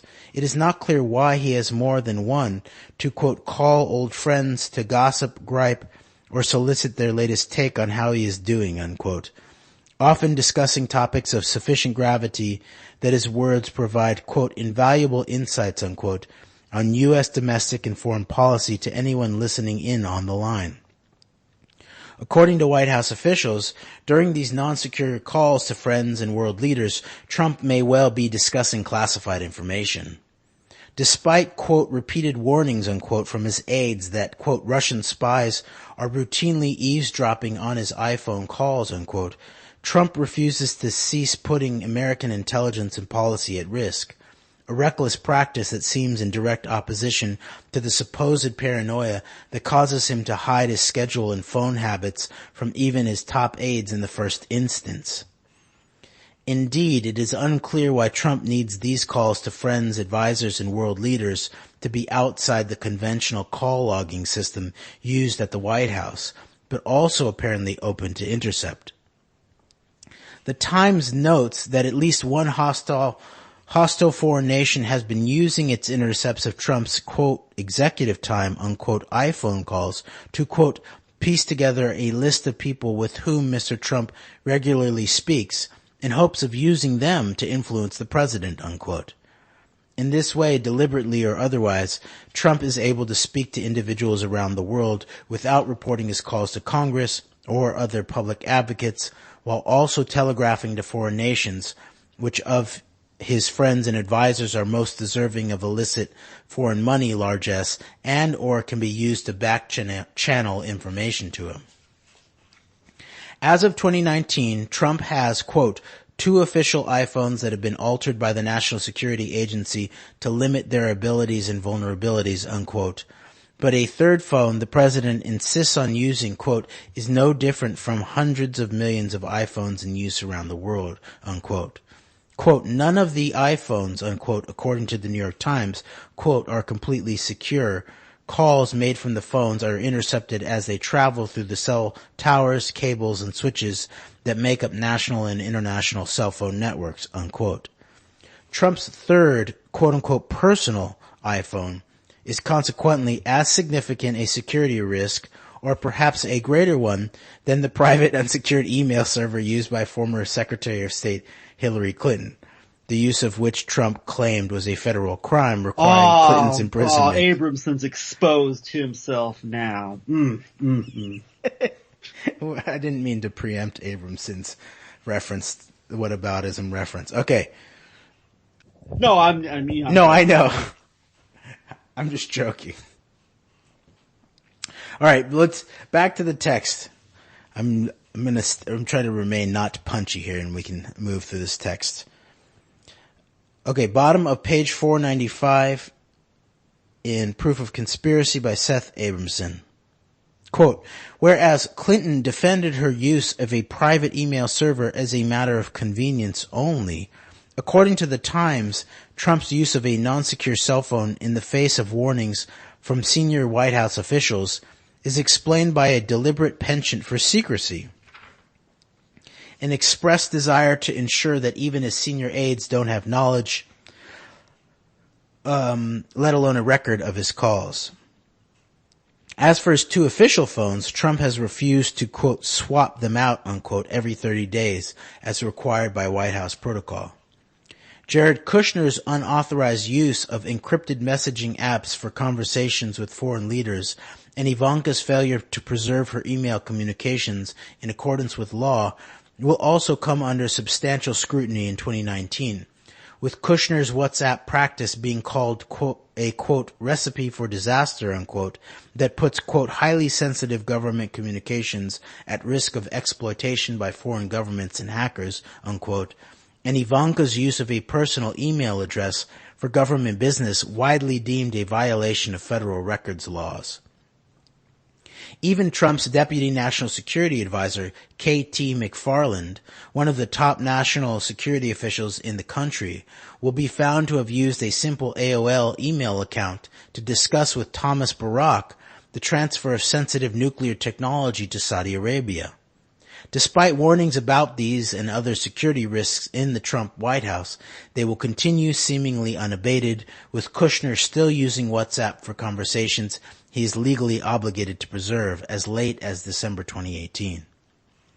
In February, Kushner family friend Benjamin Netanyahu, the Israeli prime minister, shocks the world by revealing what had heretofore been a secret element of the Red Sea conspiracy, that, quote, representatives of leading Arab countries are sitting down together with Israel in order to advance the common interest of war with Iran, unquote. NBC News reports that Netanyahu's, quote, provocative, unquote, and, quote, strident call for Israeli-Arab action against the government in Tehran, unquote, a call translated as, quote, war with Iran, unquote, by his own office, quote, startles Iranians and even the White House, unquote, with its directness. NBC goes even further, however, acknowledging that the statement advances an existing perception the world over, quote, that Israel, its Gulf Arab neighbors, and the United States are interested in using military action to topple the government of Iran, unquote. Another comment by Netanyahu in the same venue, an international conference in Warsaw, is equally indelicate, as it sees the Israeli Prime Minister acknowledging that, quote, representatives of leading Arab countries, unquote, and Israel have participated in, quote, many, unquote, prior meetings that he would describe as, quote, secret summits, unquote. When and where these quote-unquote secret summits occurred, and if they involved Israel, Saudi Arabia, the UAE, Egypt, Bahrain, and the United States, as many suspect, Netanyahu does not say, though NBC notes that, quote, communal concerns about Iran have enabled nascent ties between Israel and Sunni Arab states that had been unimaginable for generations. Countries such as Saudi Arabia, the United Arab Emirates, and Bahrain that do not recognize Israel or maintain any formal diplomatic relations have started acknowledging more and more openly their behind-the-scenes ties to Israel and their quiet cooperation on security issues, most notably Iran. President Donald Trump has shared Netanyahu's views about the dangers of Iran, unquote. The Associated Press reports that, quote, Saudi Arabia, long rumored to have backdoor ties to Israel, lifted a decades-long ban on the use of its airspace for flights to Israel last spring. The leaders of the small Gulf nation of Bahrain have also expressed willingness to normalize relations.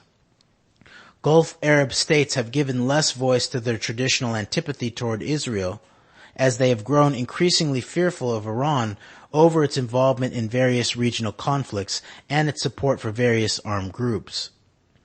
Getting closer to Israel also helps them to curry favor in Washington, unquote. Asked about Netanyahu's comments on a war with Iran and subsequent claims by the Prime Minister's office that it mistranslated its own statement, Senator Angus King, independent from Maine, a member of 3 Senate committees relevant to Netanyahu's remarks, the Senate Select Committee on Intelligence, the Senate Committee on Armed Services, and the Senate Energy and Natural Resources Committee, will tell MSNBC, quote, he, Netanyahu, knew what he meant, unquote.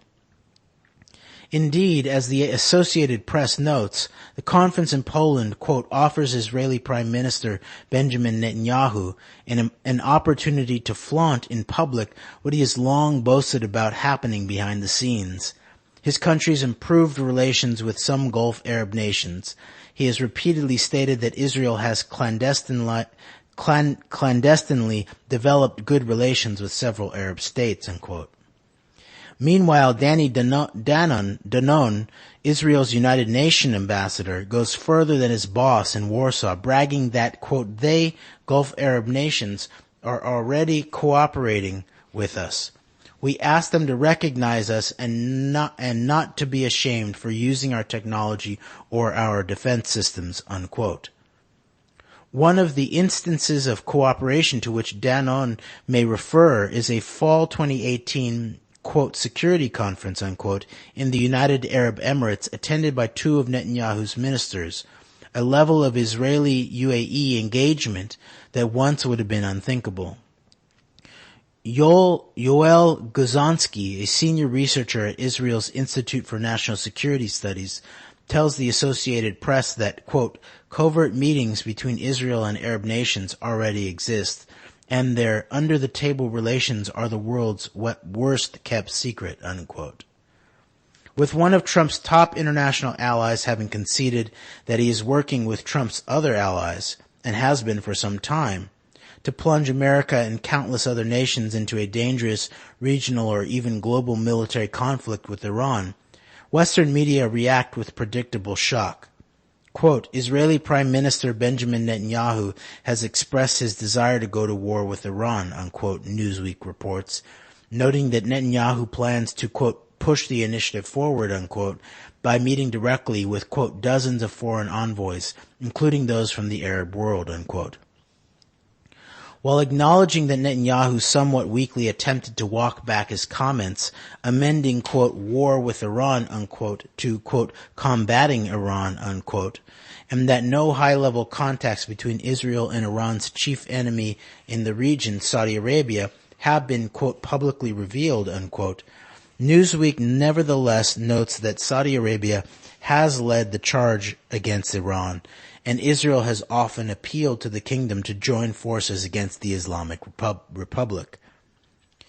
Unquote. Netanyahu's February 2019 comments are, indeed, only the public blossoming of a story long privately in development. In 2018, the Washington Times had written that, quote, a secret alliance between Israel and Saudi Arabia aimed at restraining Iran's imperial desire for a landmass between Tehran and the Mediterranean is moving into a new phase. While there aren't formal diplomatic ties between the two countries, military cooperation does exist, and the Saudi government sent a military delegation to Jerusalem several months ago to discuss Iran's role as a destabilizing force in the region, unquote. The Times added that Saudi Arabia was considering purchasing an Israeli-designed missile defense system, Iron Dome, as well as other Israeli military technology. A development, the newspaper said, quote, bespeaks a newfound respect for Israel and an emerging belief that in any Sunni defense condominium, Israel will have a role to play, unquote. The Times will note, too, that when Trump moved the U.S. Embassy from Tel Aviv to Jerusalem in 2018, an act that temporarily halted all peace talks between the Israelis and Palestinians, quote, neither Saudi Arabia nor Egypt was actively hostile to the address change, unquote, beyond a peremptory United Nations vote. The BBC concurred with the Times shortly thereafter, noting MBS's historic spring 2018 declaration that, quote, the Israelis have the right to have their own land, unquote, and adding that two other nations, Egypt and Jordan, both part of Nader's late 2015 Red Sea meeting, quote, already have a kind of peace with Israel, unquote.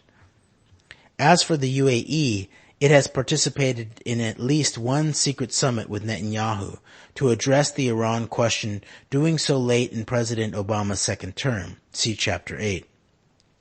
The BBC attributes the thaw in Israeli-Saudi relations to, quote, MBS's grand scheme, unquote, for Saudi Arabia, observing that Israel, quote, has not missed any opportunity to brief, nudge, and hint at the growing depth of its dialogue with Riyadh.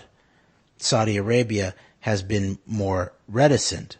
But Prince Salman's comments, together with a recent decision to allow Air India flights to and from Tel Aviv to transit Saudi airspace, are tangible signs of a shift in Saudi Arabia too, unquote. Indeed, as far back as late 2017, when MBS was purging domestic dissidents in the kingdom, NBC News had called the Saudi-Israeli relationship quote-unquote cozy, and their budding alliance, quote, an open secret, unquote. Quote, as MBS tries to rally an anti-Iran coalition, unquote, NBC had reported, quote, Israel, with the blessings of the Trump administration, is presenting itself as a willing and able partner, unquote. By the time of Netanyahu's February 2019 comments in Warsaw about war with Iran, the Times of Israel is even reporting that the, quote, Bahraini foreign minister says confronting Tehran is more urgent than solving the Palestinian issue, unquote. And that the Emiratis, quote, top diplomat says Israel has the right to attack Iranian targets in Syria, unquote. An astounding and historic concession inasmuch as it gives the Jewish state formal license to kill Muslim hostiles in an Arab country. The Trump administration's approval of Israel's new alliances and intentions, and perhaps even its warlike rhetoric with respect to Iran, is demonstrated just days after Netanyahu announces his desire for war with the Iranians, as the U.S. military deploys its Terminal High Altitude Area Defense THAAD missile defense system in Israel for the first time ever. While ostensibly part of a training exercise, the historic movement of heavy military equipment into Israel on the heels of that nation's prime minister publicly courting war with Iran cannot help but be taken as a sign of increased tensions in the region. On February 7, Amazon CEO Jeff Bezos, the richest man in the world and a longtime enemy of President Trump, at least in the president's estimation, reveals in an essay for Medium that Trump's close friend David Pecker has just tried to blackmail him with intimate texts and semi-nude pictures of him and his girlfriend, Los Angeles news anchor Lauren Sanchez. According to Bezos' essay, Pecker was, quote, apoplectic, unquote, about the investigation by the Washington Post, owned by Bezos, into the execution of Post journalist Jamal Khashoggi. Writes Bezos, quote, the Saudi angle seems to hit a particularly sensitive nerve, unquote. Bezos adds that Pecker, through an AMI representative, quote, said they, AMI, had my text messages and photos and would publish them if we didn't stop our investigation, unquote, into MBS's involvement into Khashoggi's death. After Bezos rebuffs the blackmail attempt, Pecker's AMI pushes it further, giving the Amazon CEO a detailed accounting of all the pictures and texts in its possession, once again threatening to publish them if, in addition to ceasing its investigation of MBS's role in Khashoggi's death, the Washington Post does not also agree to issue a statement saying that it has, quote, no knowledge or basis for suggesting that AMI's coverage of the Bezos-Sanchez relationship was politically motivated or influenced by political forces, unquote.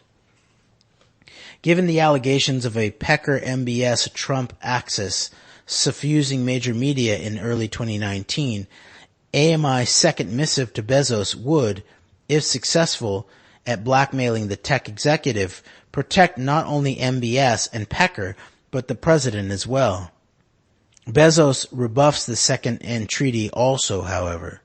The next month, March 2019, Bezos' private investigator in the Pecker matter, security specialist Gavin DeBecker, writes an article for the Daily Beast, alleging that Pecker's AMI is, quote, in league with a foreign nation, Saudi Arabia, that's been actively trying to harm American citizens and companies, unquote. DeBecker accuses AMI of lying about its primary source for the semi-nude pictures and intimate texts, which the company claimed came from Sanchez's brother, Michael, revealing that, according to a Wall Street Journal investigation, AMI had already, quote, seen text exchanges, unquote, between Bezos and Sanchez when it first approached Michael Sanchez. Per DeBecker, even though neither Bezos nor DeBecker had ever accused AMI of being involved in electronic eavesdropping or hacking, AMI's blackmail letter insisted that Bezos and the Post publicly absolve AMI of, quote, any form of electronic eavesdropping or hacking, unquote. An interesting demand, given the next generation Israeli electronic eavesdropping and hacking equipment, Pegasus 3, that Pecker's friend MBS had acquired in mid-2017. Okay, an aside here, remember who else at this time was also MBS's friend? Jeffrey Epstein, and was actually working directly for MBS. Yes, and on that note, with this, I'm just being reminded of the intrigues of the National Enquirer and David Pecker and whatever their role is in basically being a PR front for Saudi Arabia, in addition to being being the tabloid that would kind of almost as basically acting as an attack dog for Trump of sorts in the tabloid press. If some dots could be connected when you think of this angle with David Pecker, who is Jewish and I would guess is likely a Zionist, just assuming based on who he's known to associate with, of the National Enquirer, and these connections to Saudi Arabia, if we could find some connecting of dots between this whole angle and then obviously the overtly Israeli intelligence stuff as it relates to things like Black Cube and the various different operations being carried out by obvious Israeli intelligence. If we could find a continuum there and link those dots together, I think we can answer some questions about some things. Perhaps. Okay.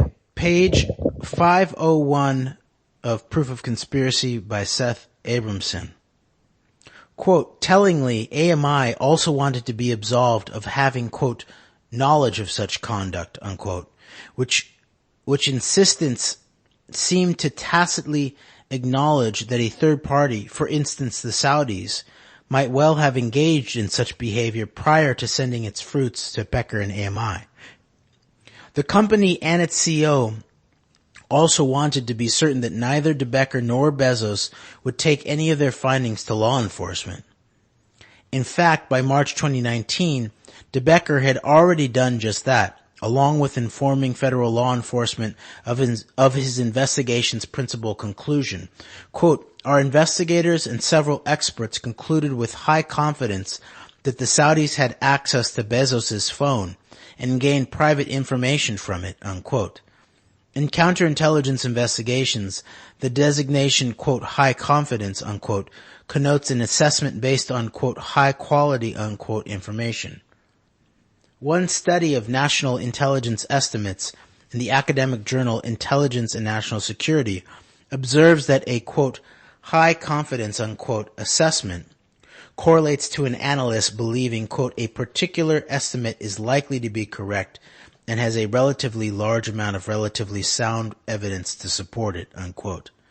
De Becker's evidence includes, per the analyst himself, quote, "a broad array of resources, investigative interviews with current and former AMI executives and sources, extensive discussions with top Middle East experts in the intelligence community, leading cybersecurity experts who have tracked Saudi spyware, discussions with current and former advisors to President Trump, Saudi whistleblowers, people who personally know the Saudi Crown Prince Mohammed bin Salman, also known as MBS, people who work with his close associate Saud al-Qahtani, Saudi dissidents, and other targets of Saudi action, including writer-activist Iyad el-Baghdadi," unquote.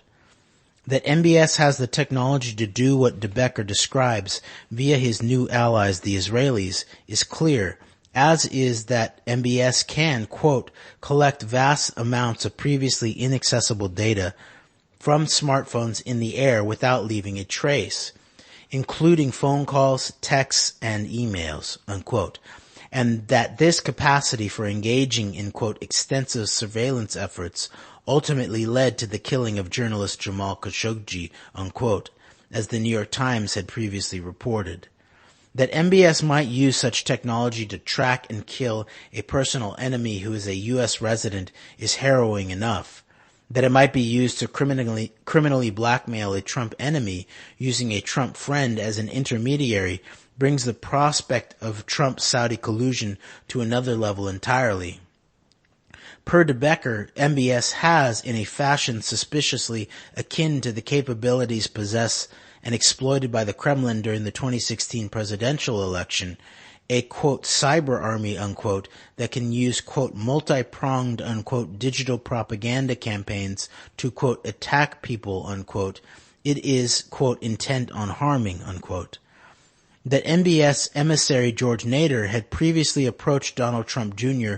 alongside an Israeli man, Joel Zamel, with this very same capability, and had offered the Trumps the use of such technology in the elder Trump's efforts to secure the White House, adds a dimension of intrigue to the Becker-Bezos affair that will ultimately have to be resolved by the federal law enforcement officers now in possession of the AMI-Bezos case file. One example of Saudi disinformation quoted by de Becker is particularly troubling, as it suggests MBS's comfort with using a cyber army of trolls to spread disinformation about Trump's opponents. According to one anti-Semitic message spread on U.S. social media by MBS's trolls, which falsely alleges that Jeff Bezos is Jewish, quote, "We as Saudis will never accept to be attacked by the Washington Post in the morning only to buy products from Amazon and Souk, SOUK.com, Amazon's Saudi subsidiary, by night. Strange that all three companies are owned by the same Jew who attacks us by day and sells us products by night. Our weapon is to boycott because the owner of the newspaper is the same as their owner. We're after you. The Jew, worshipper of money, will go bankrupt by the will of God at the hands of Saudi Arabia. the owner of Amazon and Souk is the owner of the Washington Post, is SIC, the spiteful Jew who insults us every day, unquote.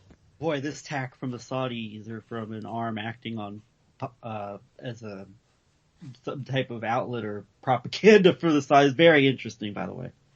Yes. Okay, page 503 from Proof of Conspiracy by Seth Abramson.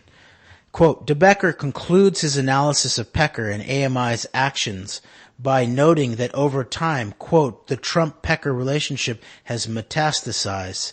In effect, the Inquirer, published by AMI, became an enforcement arm of the Trump presidential campaign and presidency, as the U.S. Attorney in the Southern District of New York laid out in its case against Trump attorney Michael Cohen, who has pleaded guilty.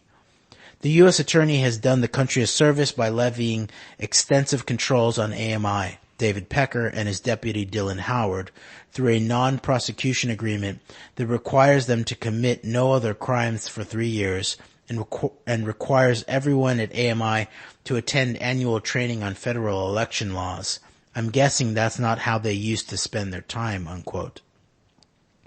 De Becker's observations that MBS is trying to infiltrate not only the Inquirer and its AMI stablemates, but also other American media outlets like Rolling Stone, Variety, and National Geographic is bolstered when the Wall Street Journal reveals in February 2019 that MBS is courting Vice Media as another American joint venture partner in his bid to, quote, build an international media empire to combat the kingdom's rivals and remake its image in the West, unquote.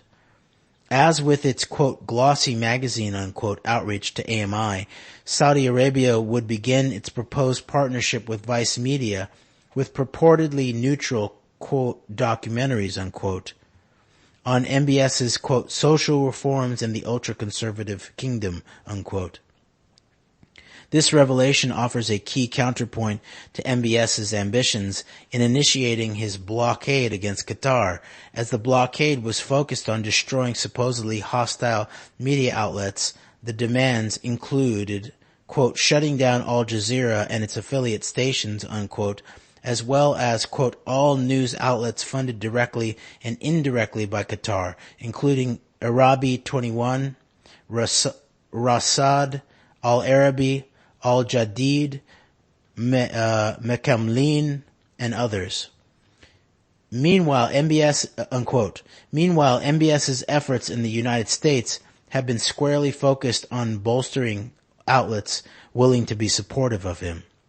Notably, MBS's international campaign, which uses both cyber warfare and regular military action, as well as diplomacy to promote media MBS likes and shutter media he does not, also includes a demand that Qatar orchestrate closure of the Middle East Eye, which is headquartered in London. The Middle East Eye is the media outlet that first reported on the Red Sea conspiracy. On February 19th, House Democrats issue a report alleging that, quote, top White House aides ignored warnings they could be breaking the law as they worked with former U.S. officials and a group called IP3 International to advance a multi-billion-dollar plan to build nuclear reactors in the Middle East, including Saudi Arabia, unquote. The report accuses Trump of plotting an illegal transfer of U.S. nuclear technology without congressional approval. Beyond this, it cites whistleblowers who have reported to Congress, quote, conflicts of interest among top White House advisors that could implicate federal criminal statutes, unquote. With the report specifically mentioning former and current Trump advisors Michael Flynn, K.T. McFarland, Derek Harvey, Thomas Barak, and Rick Gates. NBC News, noting the memo IP3 sent to Flynn seeking Barak's appointment as steward of the U.S.-Saudi nuclear deal, quotes members of the Trump administration itself expressing deep concerns about the plan, with, quote, one senior Trump official saying that the proposal was, quote, not a business plan, unquote, but rather, quote, a scheme to make some money. We cannot do this, unquote, fully. One of the plotters identified by NBC is IP3 co-founder Bud McFarlane, who attended the VIP event orchestrated by Dimitri Simes prior to Trump's Mayflower Hotel speech in April 2016. Was long KT McFarlane's mentor, visited Trump Tower with Michael Flynn during the presidential transition, just 96 hours after Sergei Kislyak had met with Flynn and Kushner in the Trump-owned New York City Tower. This is bringing... Go ahead. Finish okay, it Yeah, well, let's comment. Let me finish this paragraph, and then we'll both comment on this because I agree with you. This is important. And back to the text, quote, and was one of 6 Iran-Contra figures convicted during the Reagan administration and then pardoned with the assent of George H.W. Bush's Attorney General. The AG who executed Bush's pardon of Bud McFarlane several decades ago happens to also be Trump's current Attorney General, William Barr, unquote.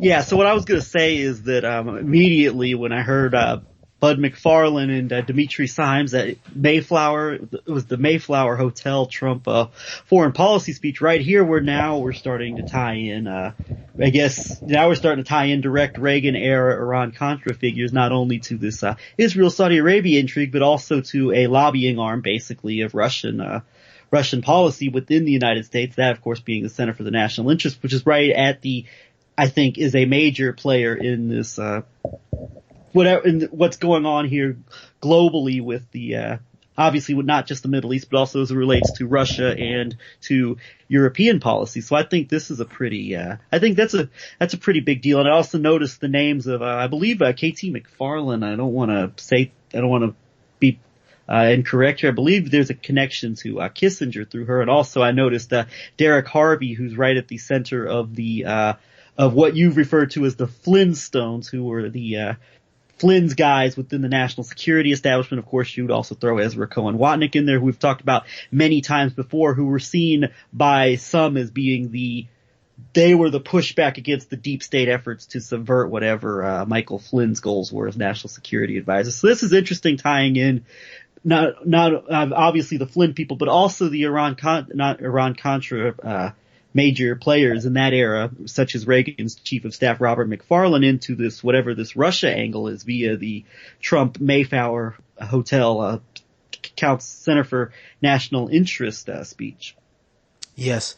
Okay. And, one other thing I wanted to bring into this in relationship to McFarlane is there is an article, and, I actually found it on FAS.org,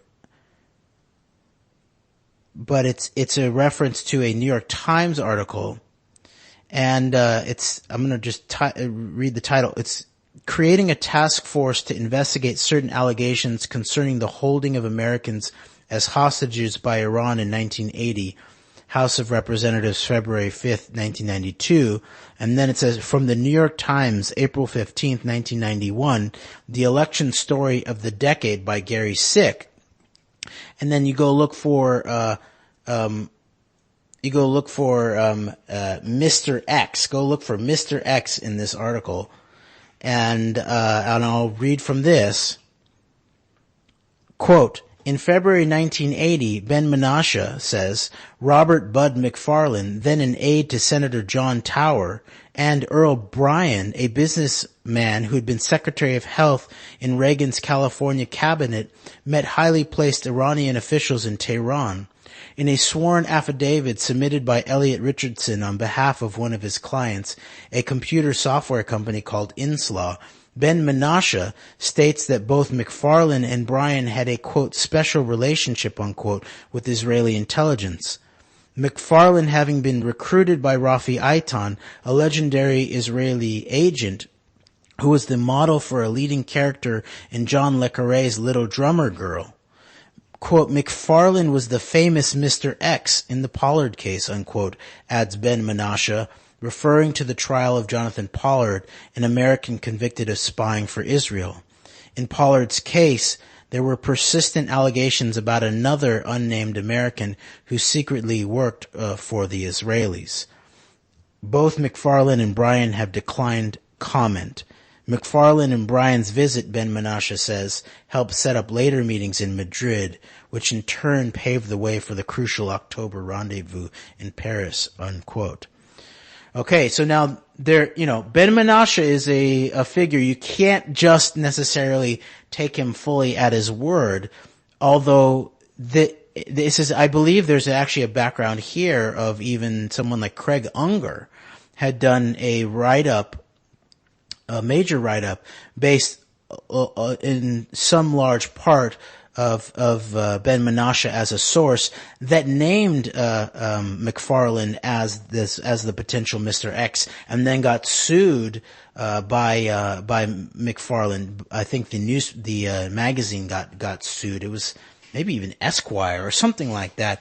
So I don't know, and I imagine that it's very possible that Ben Menashe either offers up some kind of aspects of red herrings or maybe even limited hangouts at times. It's very possible that the Mr. X, as aspects of EIR have asserted, that Mr. X was actually a committee similar to the mega group in many ways, and that Mr. X was actually a Soviet-Israeli cell that even reached into such high places as the Rand Corporation, people surrounding such people as Pearl, Wohlstetter, that whole crew. So it could be that even if true here, in terms of McFarlane operating as an aspect of Israeli intelligence, it would sort of make sense in relationship to his aide, that he was a then aide to John Tower, who is a known asset of Maxwell on behalf of Israeli intelligence. But knowing Maxwell, the complexity of the intelligence services that Maxwell was serving, and especially in relationship to this sort of Soviet-Israeli access, along with Mogilevich as a non-state actor in the mix there, that begins to make some sense that McFarlane could very likely have been an agent or an asset of some sort of Israeli intelligence, but not just, especially in relationship to the Pollard case, where the limited hangout of the Pollard case was just about spying for an alleged American ally, Israel, for interests that they had in the Middle East, whereas a fuller disclosure actually has to do with Soviet intelligence interests in the Pollard affair, and that potentially led to the liquidation of over 1,000 of American intelligence deep cover agents of some sort around the world, and actually had to do with sacrificing or liquidating certain real high level national security agency, the RASN, the RASN, I believe, some of the codes for high level U.S. signals, coded signals intelligence communications, which was also operating in relationship to the Pollard affair. So I just wanted to bring that in as the background here, that has been asserted and put on the public record, that McFarlane was involved in being this Mr. X, which I would just remind people that the significance of Mr. X is that part of the files that Pollard was tasked to get, and Pollard ultimately got an entire, a significant room stack of files pushed to Israel, and it's not clear exactly how much of that, all of it made its way on beyond Israel to their other covert allies, obviously in relationship to the Soviet Union, and more we've uncovered this China relationship, that Pollard was a fairly mid-level analyst, Navy intelligence analyst. He had access to some highly classified documents, but he was being supplied, it looked like, file names, what to ask for, because you don't know what you don't know, as Donald Rumsfeld might have put it. So Israeli intelligence was supplying via some other aspect, this Mr. X, or a Mr. X committee potentially, that was likely kept in place while Pollard took the fall for everybody, that this Mr. X committee was the one or the group that was supplying the information about what what to look for, the file names or the file access codes in order so that Pollard could actually acquire the documents. Okay, so that's the significance in the background there. So then reading this in terms of McFarlane, this background of McFarlane and him being in place again, of course, with the Dimitri Simes and the CNI and that whole nexus there, then makes you begin to wonder about how long this above Mossad relationship was going on, and how much it involved even other countries. Yes, and when you mention above Mossad, of course, I go back, obviously we talked about Jerome Corsi and the meeting to reshape the Middle East, but even more directly than this, I mean, this is, and once again, we mentioned McFarlane and Dimitri Simes, and this would go back to, I'll have to pull up in the links, I'll find, I don't have it in front of me, but we had cited references in the past, reference to Dimitri Simes building a relationship with none other than Richard Pearl soon after coming to the United States as a Soviet immigrant in the early 1970s as part of his rise, I guess, through some of the ranks of the DC think tank establishment. So that, I think, is important to understand that relationship. And obviously then you even go back to the kind of the rise of the neocons as we know them, the Republican hawks, which of course was centered so much around Scoop Jackson and the commonality of Jackson's very, very passionate Zionism, to say the least, and his advocacy, of course, for bringing in Soviet immigrants to leave the Soviet Union and defect to the West. So there's a lot to untangle there. And even the mention of Jared Kushner, if anybody in the Trump administration, obviously outside the president himself, has significant connections with both the Russian and Israeli factors. This is not to mention, of course, Saudi Arabia, which we've been talking about a lot with relation to Jared Kushner. It is Jared Kushner, as Kushner was very much involved with the shaping of Trump's Russia policy via the Center for National Interest Mayflower Club speech, and of course his well-documented connections to obviously to the Israeli government and to Netanyahu in particular via his family, and even being a family friend as a teenager. So. Okay, so we still have more than 20 pages left. So what I know. So what I'm going to propose is that we finish up just a few more pages, and then we'll do basically a final part. We'll do another recording and finish this chapter up, because I think it's good. Yeah. But this next page, great. I think we should finish this up, and then we'll call it a rest for today's conversation. Is that cool, Greg? That works for me. Okay. So back to bottom of page 504 in Proof of Conspiracy by Seth Abramson. Quote, Trump appears untroubled by any of these concerns, having met in the White House with, quote, backers of the IP3 project, unquote, and his Secretary of Energy, Rick Perry, on February 12, with the assembled group finding him, quote, engaged and probing, unquote. Reuters adds to this story a key detail.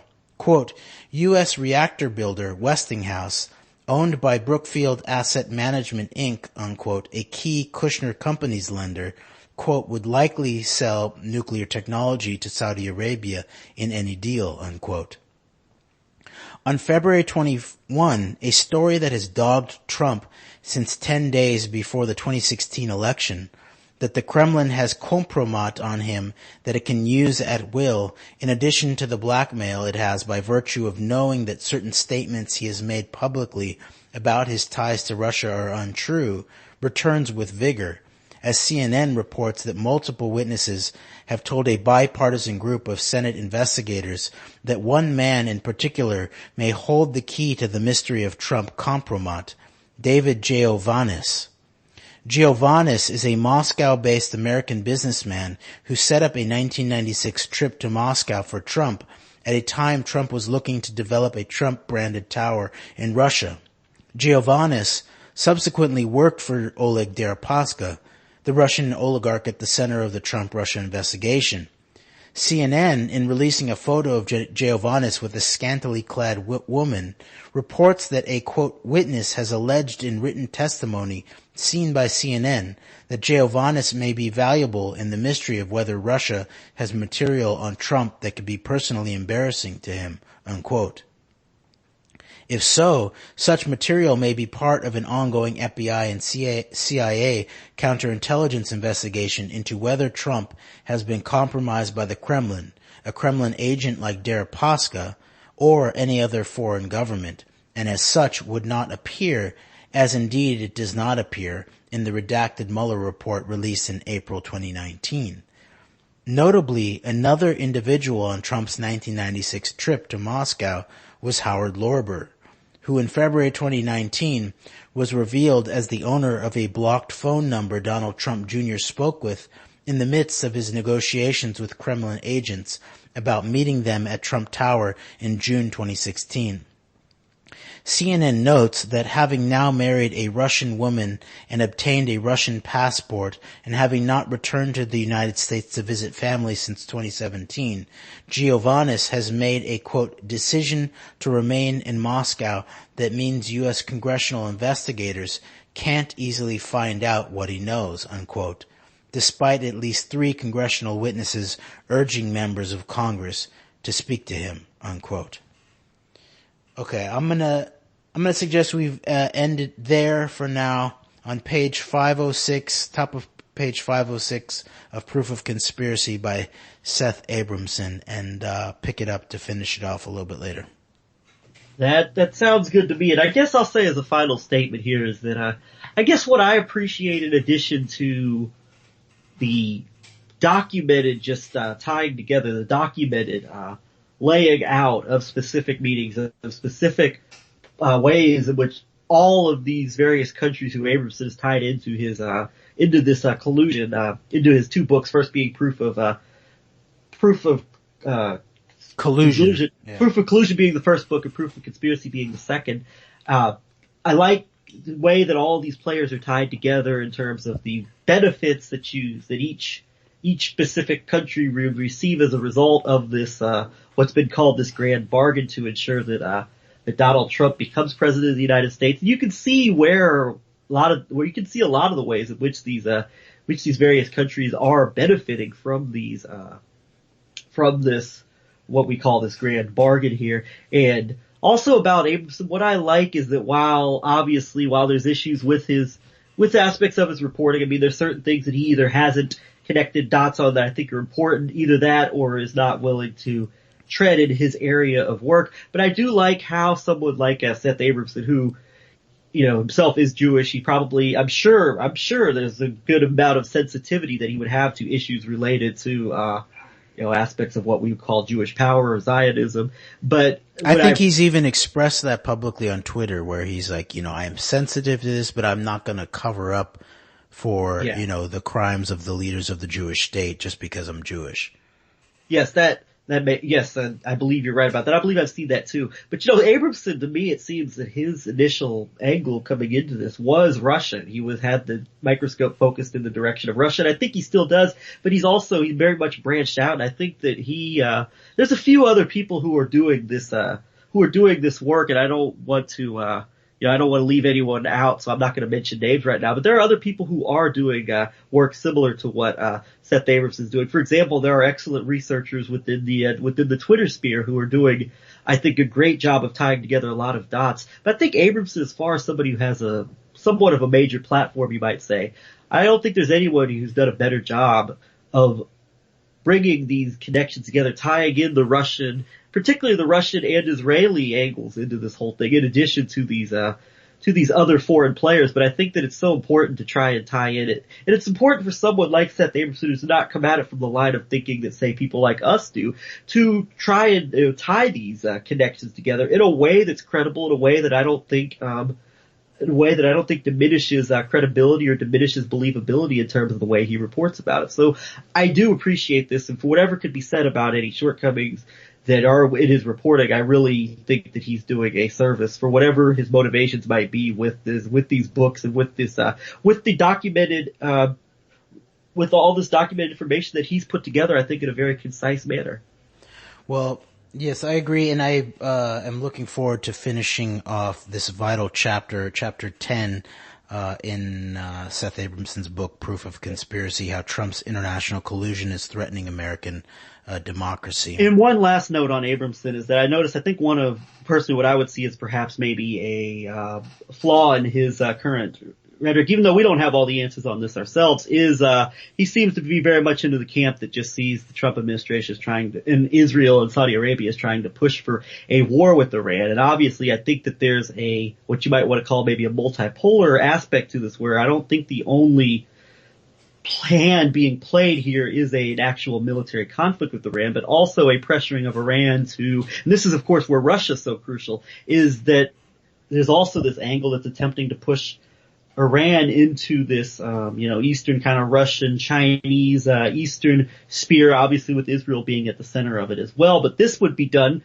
most likely without firing a shot. So I'd be interested to know, where someone like Seth Abramson would stand on this, multipolar aspect of the Russian, Israeli, all this intrigue that's going on, and that there does, at a high level, appear to be, I think you can lay out a strong case for this, an effort really to remove the United States as being the world's primary power broker on so many of these global geopolitical decisions. Yeah, and that would be the next step, I would imagine, for Seth Abramson's understanding would be, and even earlier in this chapter, he questioned certain milquetoast protests by the Israelis around certain Trump moves around Syria, of course.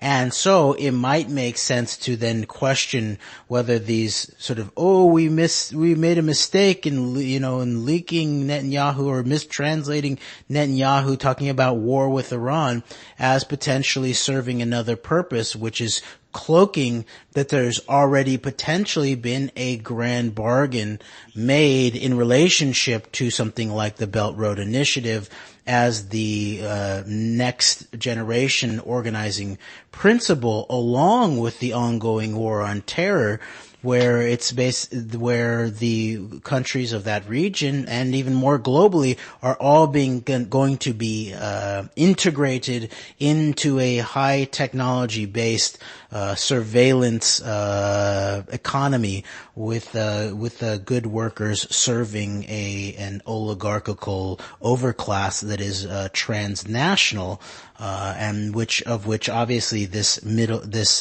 Red Sea conspiracy that also brings in the United States and Russia, at the very least, is just a piece of.